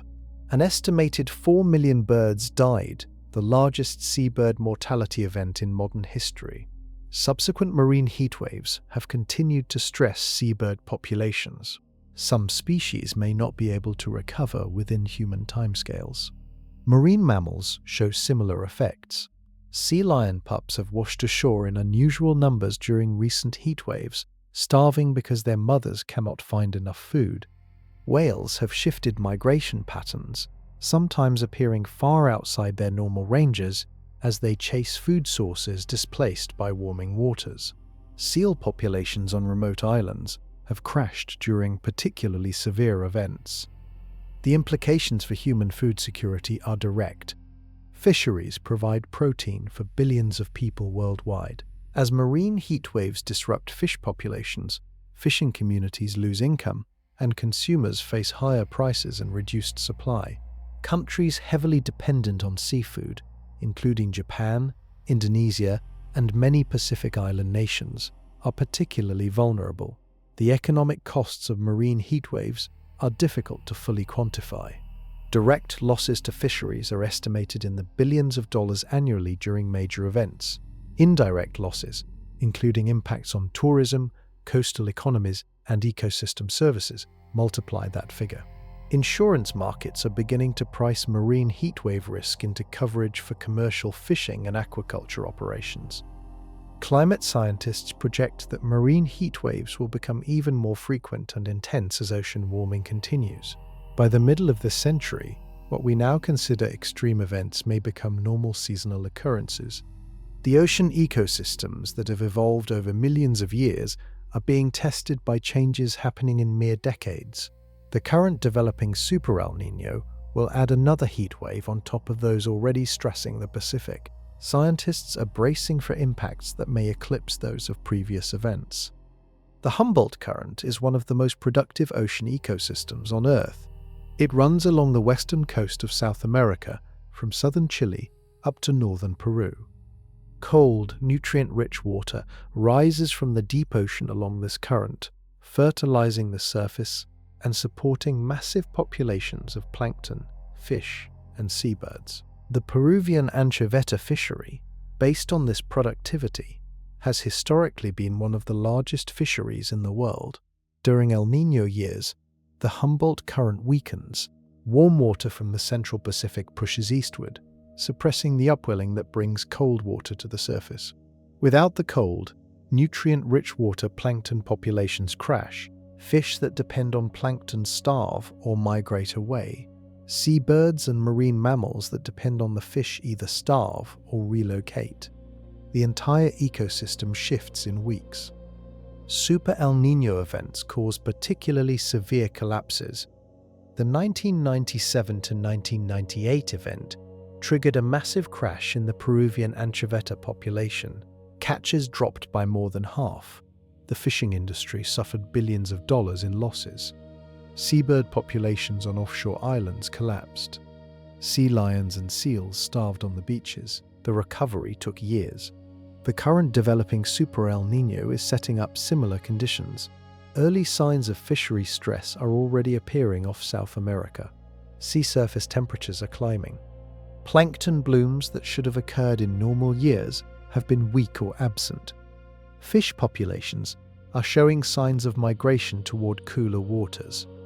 Picture a giant kitchen where the cooks rely on a steady supply of ingredients. The ingredients arrive each day from a network of suppliers. Suddenly the suppliers stop coming. The kitchen still has staff, equipment, and customers, but no food to prepare.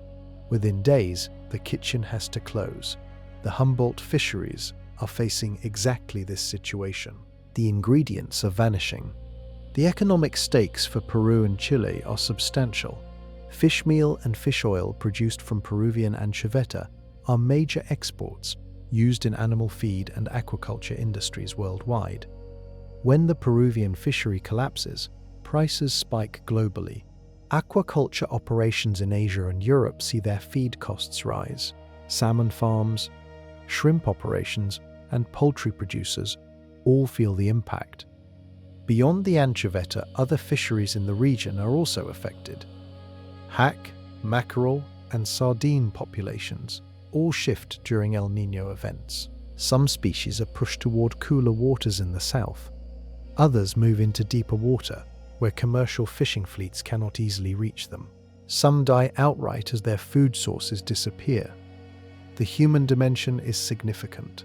Fishing communities along the Peruvian and Chilean coasts have been built around stable fishery resources.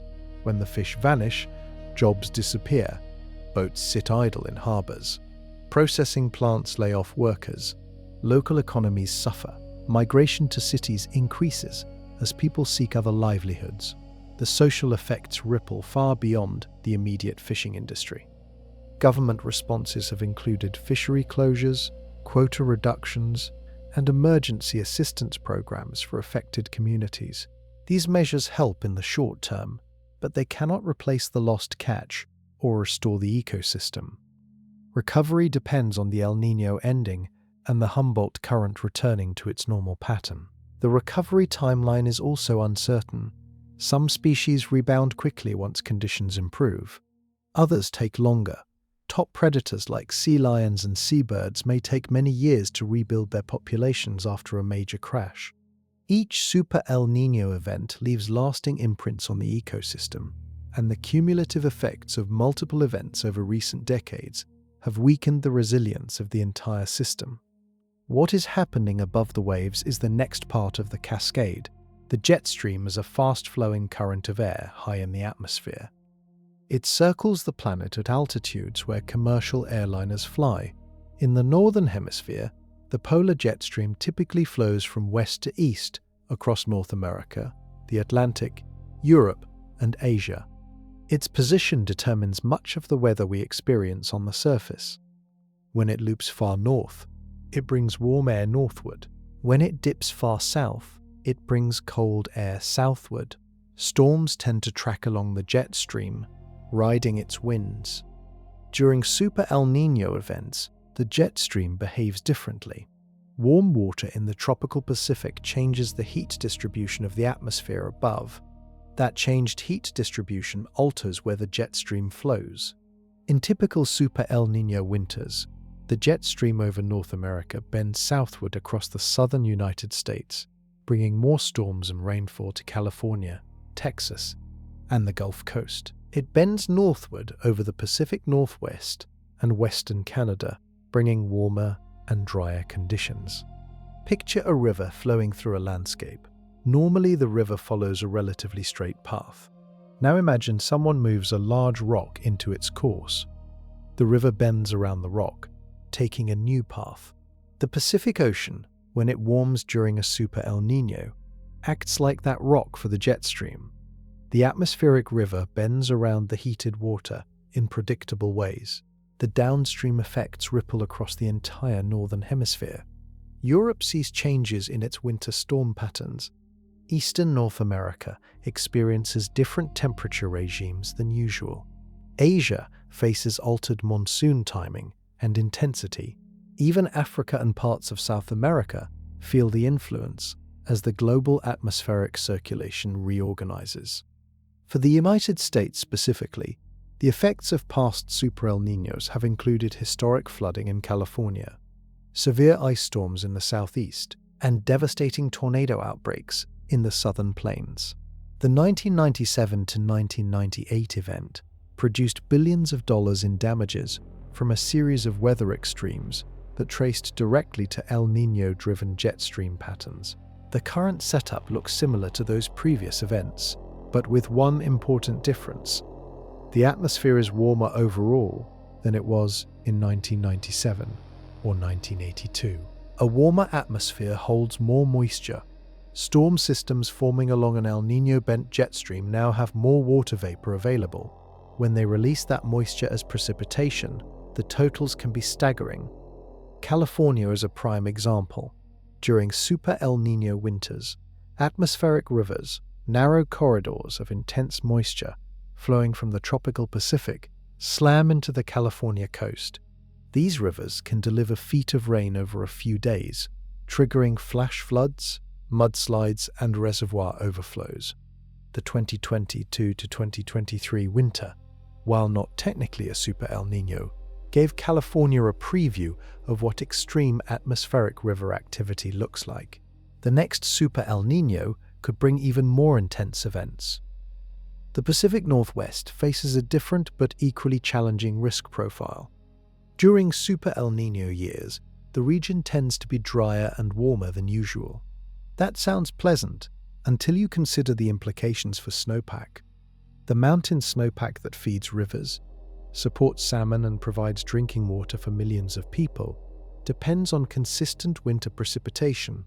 A dry Super El Niño winter could leave snowpack levels dangerously low, with consequences cascading through the following summer. The southern United States typically sees more storms and tornado activity during Super El Niño winters and springs. The combination of warm Gulf moisture, cold Canadian air pulled southward by the bent jet stream, and strong upper-level winds creates ideal conditions for severe weather. Tornado outbreaks during past Super El Niños have caused major damage and loss of life across the southern plains and southeast. Forecasters are already preparing for these patterns to develop later this year. The jet stream is starting to show early signs of the bend that will become more pronounced as the El Niño peaks. Travel disruption, agricultural impacts, and emergency response demands are all expected to climb. What this means for one specific region is the next chapter. California has been swinging between drought and deluge for years. Long dry spells punctuated by sudden, intense wet periods have become the new normal. The Super El Niño, now developing, is poised to push the wet end of that swing to extremes that could break records. The state's water infrastructure was designed for a different climate. Reservoirs, dams, levees, and canals were built decades ago, based on patterns of rainfall and snowmelt that no longer apply. When extreme atmospheric river events deliver more rain than the system can handle, flooding follows. The 2022 to 2023 winter caused flooding across the Central Valley, mountain communities, and coastal regions. A more intense Super El Niño winter could exceed even those impacts. Atmospheric rivers are the key delivery mechanism for these extreme events. They are narrow corridors of moisture, sometimes called rivers in the sky, that flow from the tropical Pacific into the west coast. A single strong atmospheric river can deliver more water than the Mississippi River dumps into the Gulf of Mexico in a year. When several stack up in succession, the cumulative impact is devastating. Picture a fire hose pointed at a single window. A short blast might cause some damage. A continuous stream for hours would shatter the window and flood the house. California faces something like a continuous stream during Super El Niño winters. Atmospheric river after atmospheric river slamming into the coast, each one adding to flood risk, soil saturation and reservoir overflow potential. The Sierra Nevada mountains receive much of this moisture as snow during normal years. Snow accumulates over the winter and melts gradually in spring and summer, providing water for the rest of the year. During Super El Niño events, however, much of the precipitation falls as rain rather than snow. Storms are warmer, the snow line is higher, and rain falls on already existing snow, causing rapid runoff that overwhelms rivers and reservoirs. The 1997 to 1998 Super El Niño produced devastating flooding across California. Dozens of people died, billions of dollars in damages were tallied, roads washed out, homes were destroyed by mudslides, levees failed. The state emergency response was stretched to its limits. The Super El Niño now developing could produce similar or worse impacts. Beyond flooding, California faces other risks. Wildfire burn scars from recent years are unstable. Heavy rain on burn scars triggers debris flows that can destroy entire neighborhoods. The 2018 Montecito mudslide, which killed 23 people, came after a wildfire burn scar received heavy rain. With many recent burn scars across the state, the potential for similar disasters during a Super El Niño winter is significant. Reservoir management becomes a delicate balance. Reservoirs need to hold water for use during dry periods, but during heavy rainfall, they need to release water to prevent overtopping or dam failure. Finding the right balance during Super El Niño winters is extremely difficult. Decisions made in advance, based on long-range forecasts, can save or cost lives downstream. Coastal flooding is another concern. Higher sea levels combined with storm surge from El Niño-driven storms can flood low-lying areas along the coast. San Francisco Bay communities, parts of Los Angeles, and San Diego all face increased risk. King tides during the winter months can already cause flooding. Add storm surge on top of those tides, and the impacts multiply. For California's agricultural sector, the impacts cut both ways. Rain ends drought conditions and refills aquifers, both of which are positive. But too much rain at the wrong time damages crops, delays planting, and erodes farmland. The state's agricultural economy, which produces a large fraction of America's fruits, vegetables, and nuts, faces significant risk during Super El Niño winters. The next region to consider is one that has already been hit early. The Philippines is no stranger to typhoons. The country sits directly in the path of storms forming in the Western Pacific, and its more than 7,000 islands are exposed to tropical activity from multiple directions. Each year, the Philippines experiences an average of around 20 tropical cyclones, more than any other country. The storms shape Filipino life, from agriculture to architecture to disaster preparedness. This year, the storms came early. Typhoon Ada, also known internationally as Nokayan, struck in mid-January, the earliest first storm of a typhoon season in 7 years.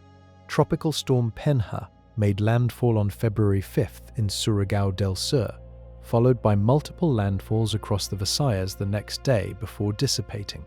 Tropical storm Nuri formed in March. Super Typhoon Sinlaku formed in April. Tropical storm Hagupit formed in early May. 5 months. 5 storms. Several with direct impacts on Philippine communities. PAGASA, the Philippine Weather Agency, has been tracking the early activity closely. Their seasonal outlook, released in December 2025, forecasts 0 to 3 tropical cyclones to form or enter the Philippine area of responsibility, known as the PAR, between January and March. They forecast 2 to 5 between April and June. The actual count is tracking at the high end of those ranges. The early storms have caused real damage. Penha's landfalls disrupted communities across Mindanao and the Visayas. Heavy rain triggered flooding and landslides in vulnerable areas. Agricultural losses have been reported. While none of the early storms reached the catastrophic strength of Sinlaku before its track took it away from the Philippines, the cumulative impact of multiple early season storms has been significant. Picture a community already struggling to recover from one disaster, then being hit by another and another. The cycle leaves no time for rebuilding. Resources stretch thin, emergency responders exhaust themselves, government agencies struggle to keep up. The Philippines has experienced this dynamic during particularly active typhoon seasons in the past, and the early signs of the current season suggest another grueling year. The Pacific waters fueling these storms are expected to remain warm or warm further as the season progresses. Pagasa noted that the short-lived weak La Niña that began in late 2025 would persist for only a month or two, with neutral conditions transitioning to El Niño development by mid-year. By the peak of typhoon season in August through October, El Niño conditions may be fully established, providing additional fuel for storm formation and intensification. Beyond the immediate storm impacts, the Philippines faces longer-term concerns. Sea level rise is making coastal flooding worse during typhoon storm surges. Coral reef degradation is reducing the natural protection that reefs provide against waves. Deforestation in upland areas has increased the risk of landslides during heavy rain events. Each typhoon now interacts with a landscape more vulnerable than it was in past decades. The economic impact of typhoons on the Philippines is substantial. Direct damages from major events can reach billions of dollars. Indirect impacts on agriculture, fisheries, tourism, and infrastructure recovery extend the economic toll. International aid provides some help, but the bulk of recovery costs falls on the Philippine government and the affected communities. Disaster preparedness has improved significantly in recent decades. Early warning systems, evacuation procedures, and storm-resistant construction have all reduced typhoon-related deaths, but the increasing frequency and intensity of storms threatens to outpace those improvements. Communities that experience back-to-back severe events face cumulative challenges that no preparation can fully address. For the Philippines, the coming months will test resilience built over decades. The early storms were the warning. The peak season is approaching. The forecasts are not encouraging. When climate scientists talk about sea level rise, they usually focus on long-term trends, inches per decade, feet per century, the slow, grinding upward push of water as ice sheets melt and oceans warm. Those long-term trends are real and serious. But there is another dimension to sea level that gets less attention. Short-term pulses tied to wind patterns, currents, and El Niño development. During El Niño development, sea levels rise temporarily across parts of the eastern Pacific. The same warm water bulge that disrupts the Humboldt current also raises sea levels along the Americas.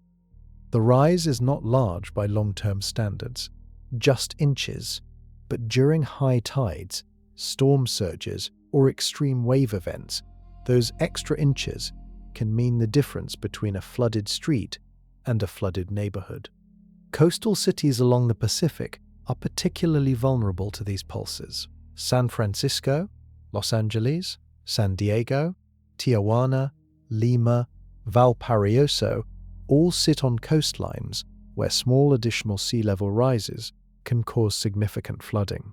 Infrastructure designed for normal sea level conditions may be overwhelmed during El Niño-related pulses, especially when combined with high tides or storm events.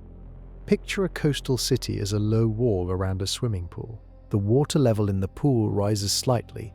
Most of the time, the wall still keeps the water in, but during a storm, waves splash over the wall. If the water level were higher, more waves would splash over. That is essentially the dynamic at play. El Niño raises the baseline. Storm waves and high tides ride on top of that elevated baseline. The 2015 to 2016 Super El Niño caused noticeable sea level pulses along the US West Coast. Tide gauges recorded levels several inches higher than long-term averages during peak El Niño months. Beach erosion was severe in many areas. Coastal flooding occurred in low-lying neighborhoods during king tides, Even on sunny days with no storm activity, the infrastructure damage from a single Super El Niño event can run into the hundreds of millions of dollars. The current developing Super El Niño is expected to produce similar or larger pulses, with overall sea levels already higher than they were in 2015 due to ongoing climate change. The absolute heights reached during El Niño peaks will be greater than during past events. King tides combined with El Niño pulses could push water levels into territory not seen before. Coastal infrastructure faces unique challenges. Wastewater treatment plants, power substations, and transportation networks are often located at low elevations near the coast. When sea levels rise, these critical facilities can be inundated. Power outages, sewage spills, and transportation disruptions can ripple through urban systems, with consequences far inland. Saltwater intrusion into freshwater aquifers is another concern. Higher sea levels push saltwater further inland through groundwater systems, contaminating wells and water supplies. Once an aquifer becomes saltwater contaminated, restoring it to freshwater can take years or decades, if it is possible at all.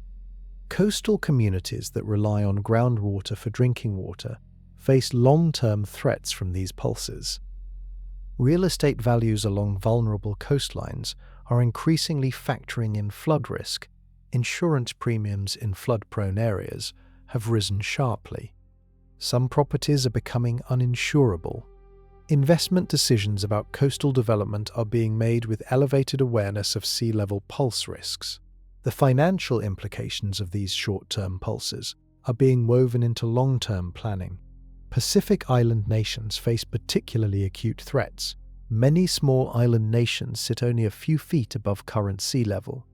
El Niño pulses combined with high tides and storm surges can flood entire communities.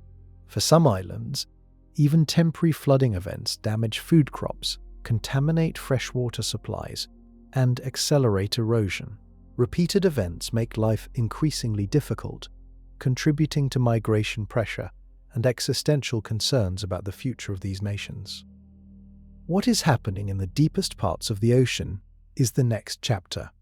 Beneath the surface of the world's oceans flows an enormous system of currents, often called the global ocean conveyor belt or thermohaline circulation. Cold, salty water sinks in the North Atlantic and around Antarctica, then flows along the seafloor for thousands of miles, eventually rising to the surface in distant ocean basins.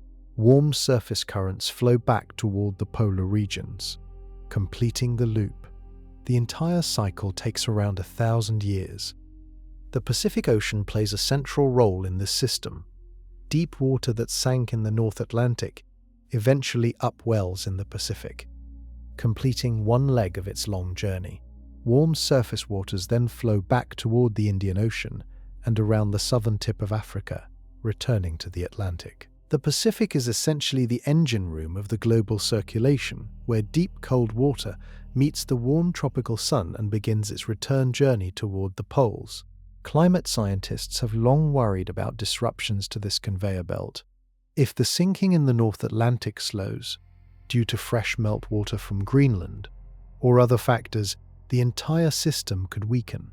Some research suggests the Atlantic component, called the Atlantic Meridional Overturning Circulation, or AMOC, has already weakened significantly over the past century. A continued weakening could trigger major climate shifts, particularly in Europe and North America. The Pacific component is less well studied, but equally important.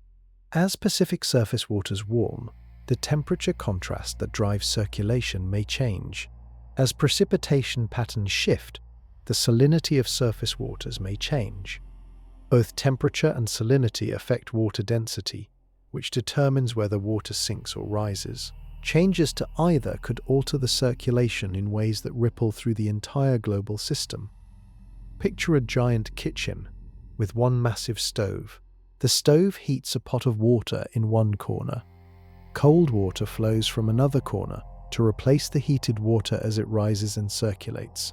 If you change the stove's temperature or add ice to the cold corner, the entire flow pattern shifts. The Pacific Ocean is part of that kitchen. What happens there affects every corner of it. Recent research has found evidence that the Pacific overturning circulation is changing. Deep water formation rates may be shifting. The boundaries between different water masses may be moving. The implications are not yet fully understood, but the scale of potential change is significant. We may be witnessing the earliest stages of a reorganization of the deepest ocean currents on Earth. The Super El Niño now developing will add another layer of disturbance to this system. The redistribution of heat across the Pacific, the changes in trade winds, the shifts in upwelling patterns, all contribute to changes in deep ocean dynamics. Whether these changes will be temporary, lasting only as long as the El Niño itself, or whether they will trigger longer-term shifts in deep ocean circulation, remains an open question. Marine ecosystems depend on the circulation in countless ways. Nutrients brought up from the deep by upwelling support entire food webs. Oxygen carried down by sinking water keeps deep-sea organisms alive. Temperature gradients sustained by circulation shape where species can live. If the circulation shifts, ecosystems shift with it. Some species will benefit, many will suffer. The overall productivity of the ocean could change in ways that affect human food security. The carbon cycle is also tied to ocean circulation. The oceans absorb roughly a quarter of human-emitted CO2 each year.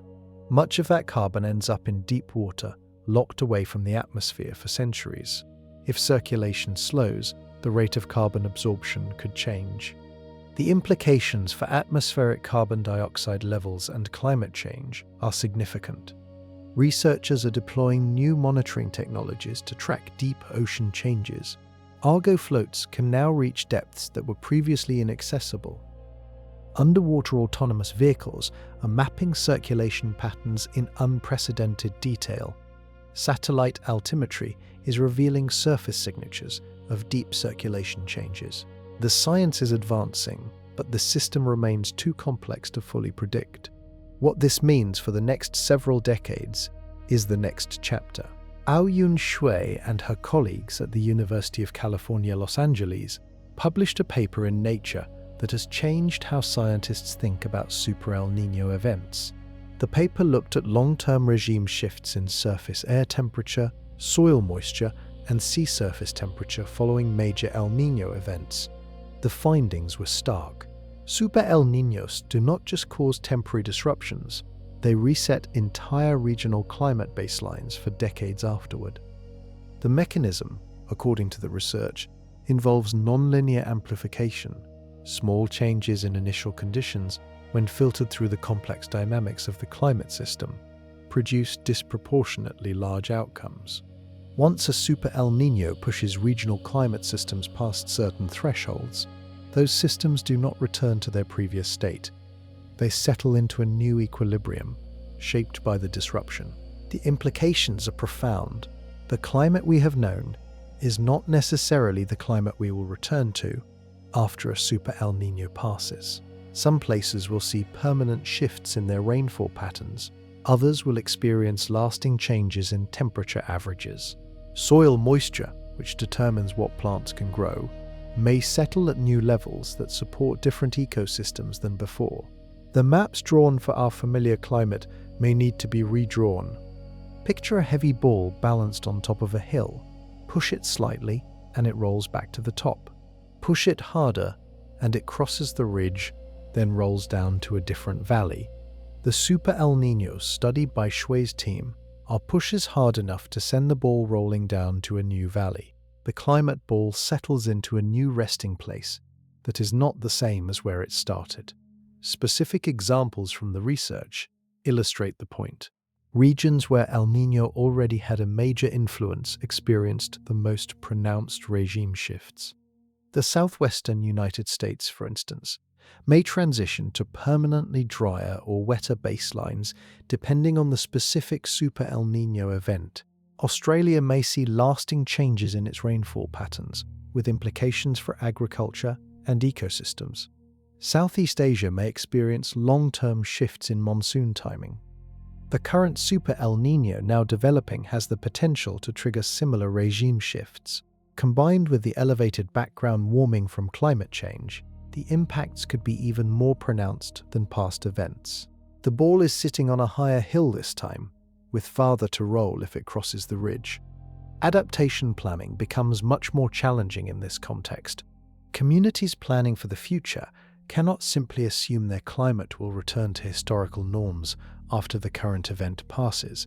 They may need to plan for new climate baselines that have not yet been fully characterized. Water systems, agricultural practices, infrastructure designs, and emergency management procedures may all need to be updated based on the new realities that emerge. The economic implications are significant. Regions that experience permanent shifts to drier conditions may see agricultural productivity decline permanently. Regions that shift to wetter conditions may face new flooding risks that require expensive infrastructure investments.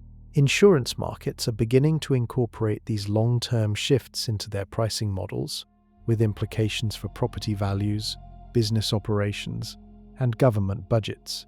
The ecological implications are equally significant. Plant and animal species adapted to particular climate conditions may find themselves stranded in conditions outside their tolerance ranges. Some will migrate, many will not. Local extinctions may follow. The biodiversity of regions that experience climate regime shifts may be permanently altered, with cascading effects through ecosystems. The research also suggests that the most vulnerable regions to permanent regime shifts are those with the strongest historical El Niño influences. These tend to be areas with high biodiversity, important agricultural production, and large human populations. Brazil, Indonesia, Australia, Peru, and the southwestern United States are all in this category. The combined impact on global food security, ecosystem services, and human well-being could be substantial. The current Super El Niño is being watched by climate scientists not just for its immediate effects, but for the lasting fingerprint it may leave on the world. Beneath the Pacific Northwest, a sleeping giant has been quiet for far too long. The Cascadia subduction zone runs along the coast from northern California up to British Columbia, a fault line where the Juan de Fuca tectonic plate dives beneath the North American plate. When this fault ruptures, it produces some of the most powerful earthquakes the planet can generate, and it has been silent since January 26, 1700. That was over 3 centuries ago.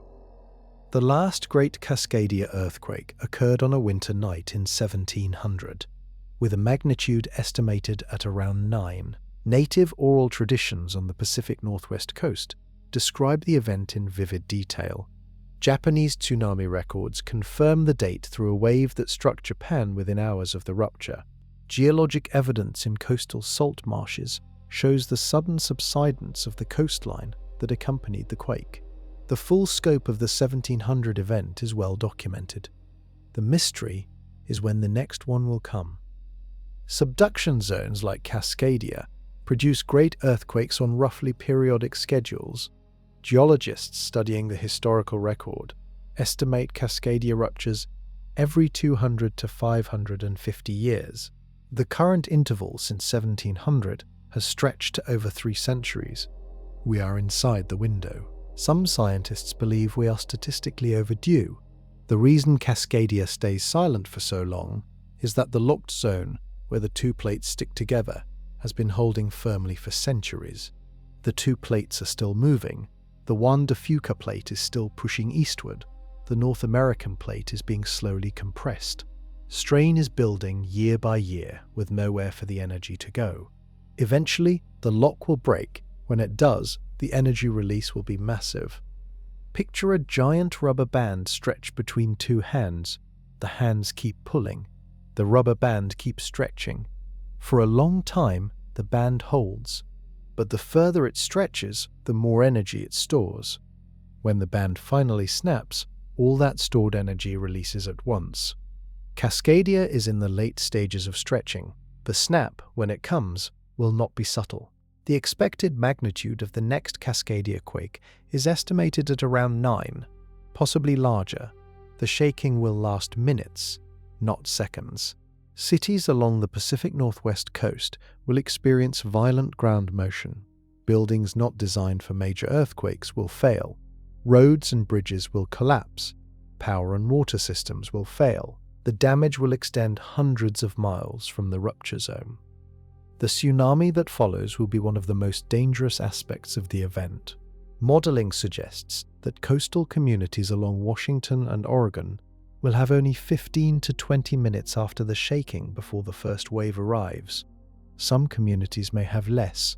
Highways are often the only evacuation routes, and many will be damaged or impassable. Evacuation planning has improved in recent years, but moving thousands of people to higher ground in less than 20 minutes is a daunting challenge. The economic impact of a major Cascadia event would be staggering. Estimates from emergency management agencies suggest hundreds of billions of dollars in damages. Recovery would take years. Major cities including Seattle, Portland, and Vancouver could be heavily affected. The impact on the regional economy, supply chains, and population would ripple far beyond the Pacific Northwest.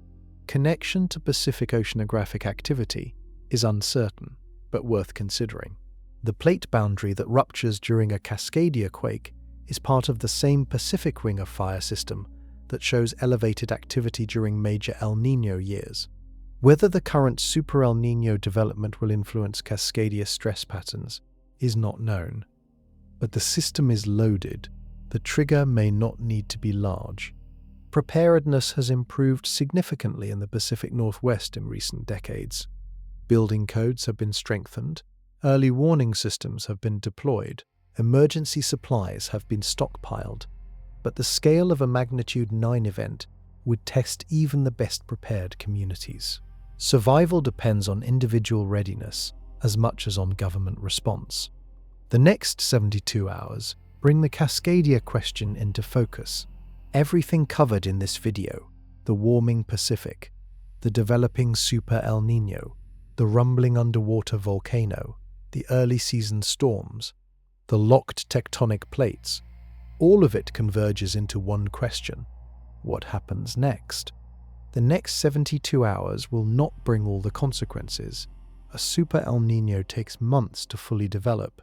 The Cascadia earthquake could happen tomorrow or in 50 years. Axial Seamount could erupt this week or next year. The certainty is in the build-up, not the timing. But the next 72 hours do carry specific risks that deserve attention. Tropical Depression 5W is still spinning west of Chuuk.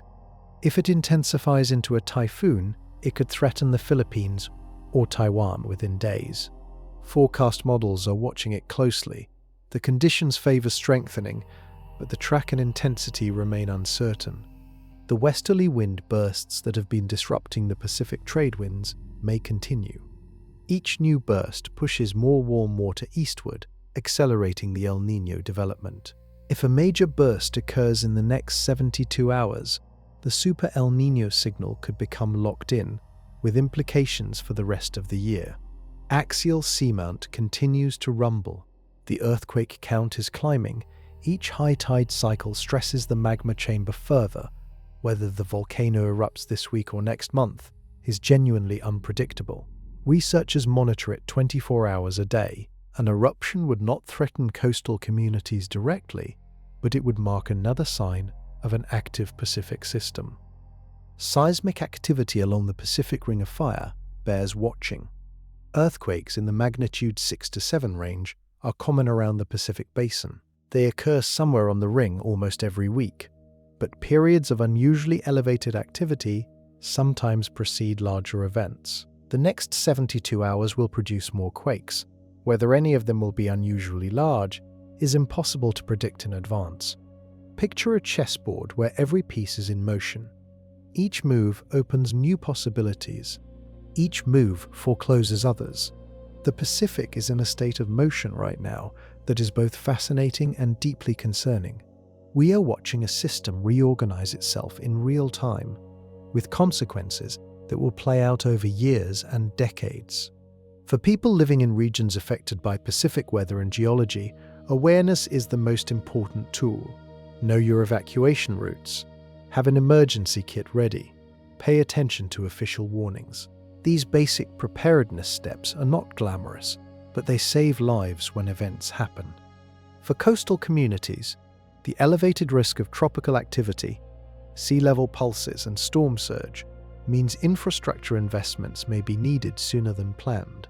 Insurance reviews, building inspections, and community emergency drills all become more important as the Pacific shifts.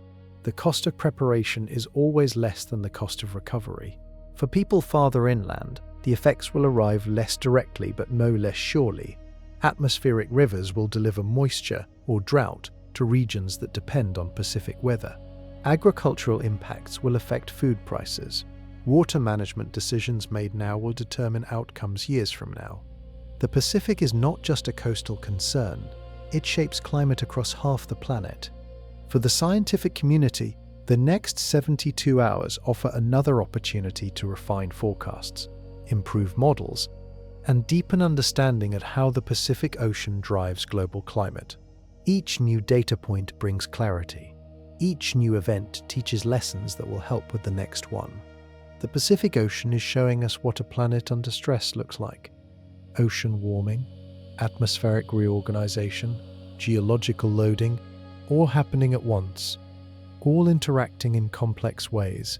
The next 72 hours are part of a much longer story. The story is being written now in waves, winds, and tectonic strain. What happens next depends on forces beyond human control, but how we respond depends entirely on us.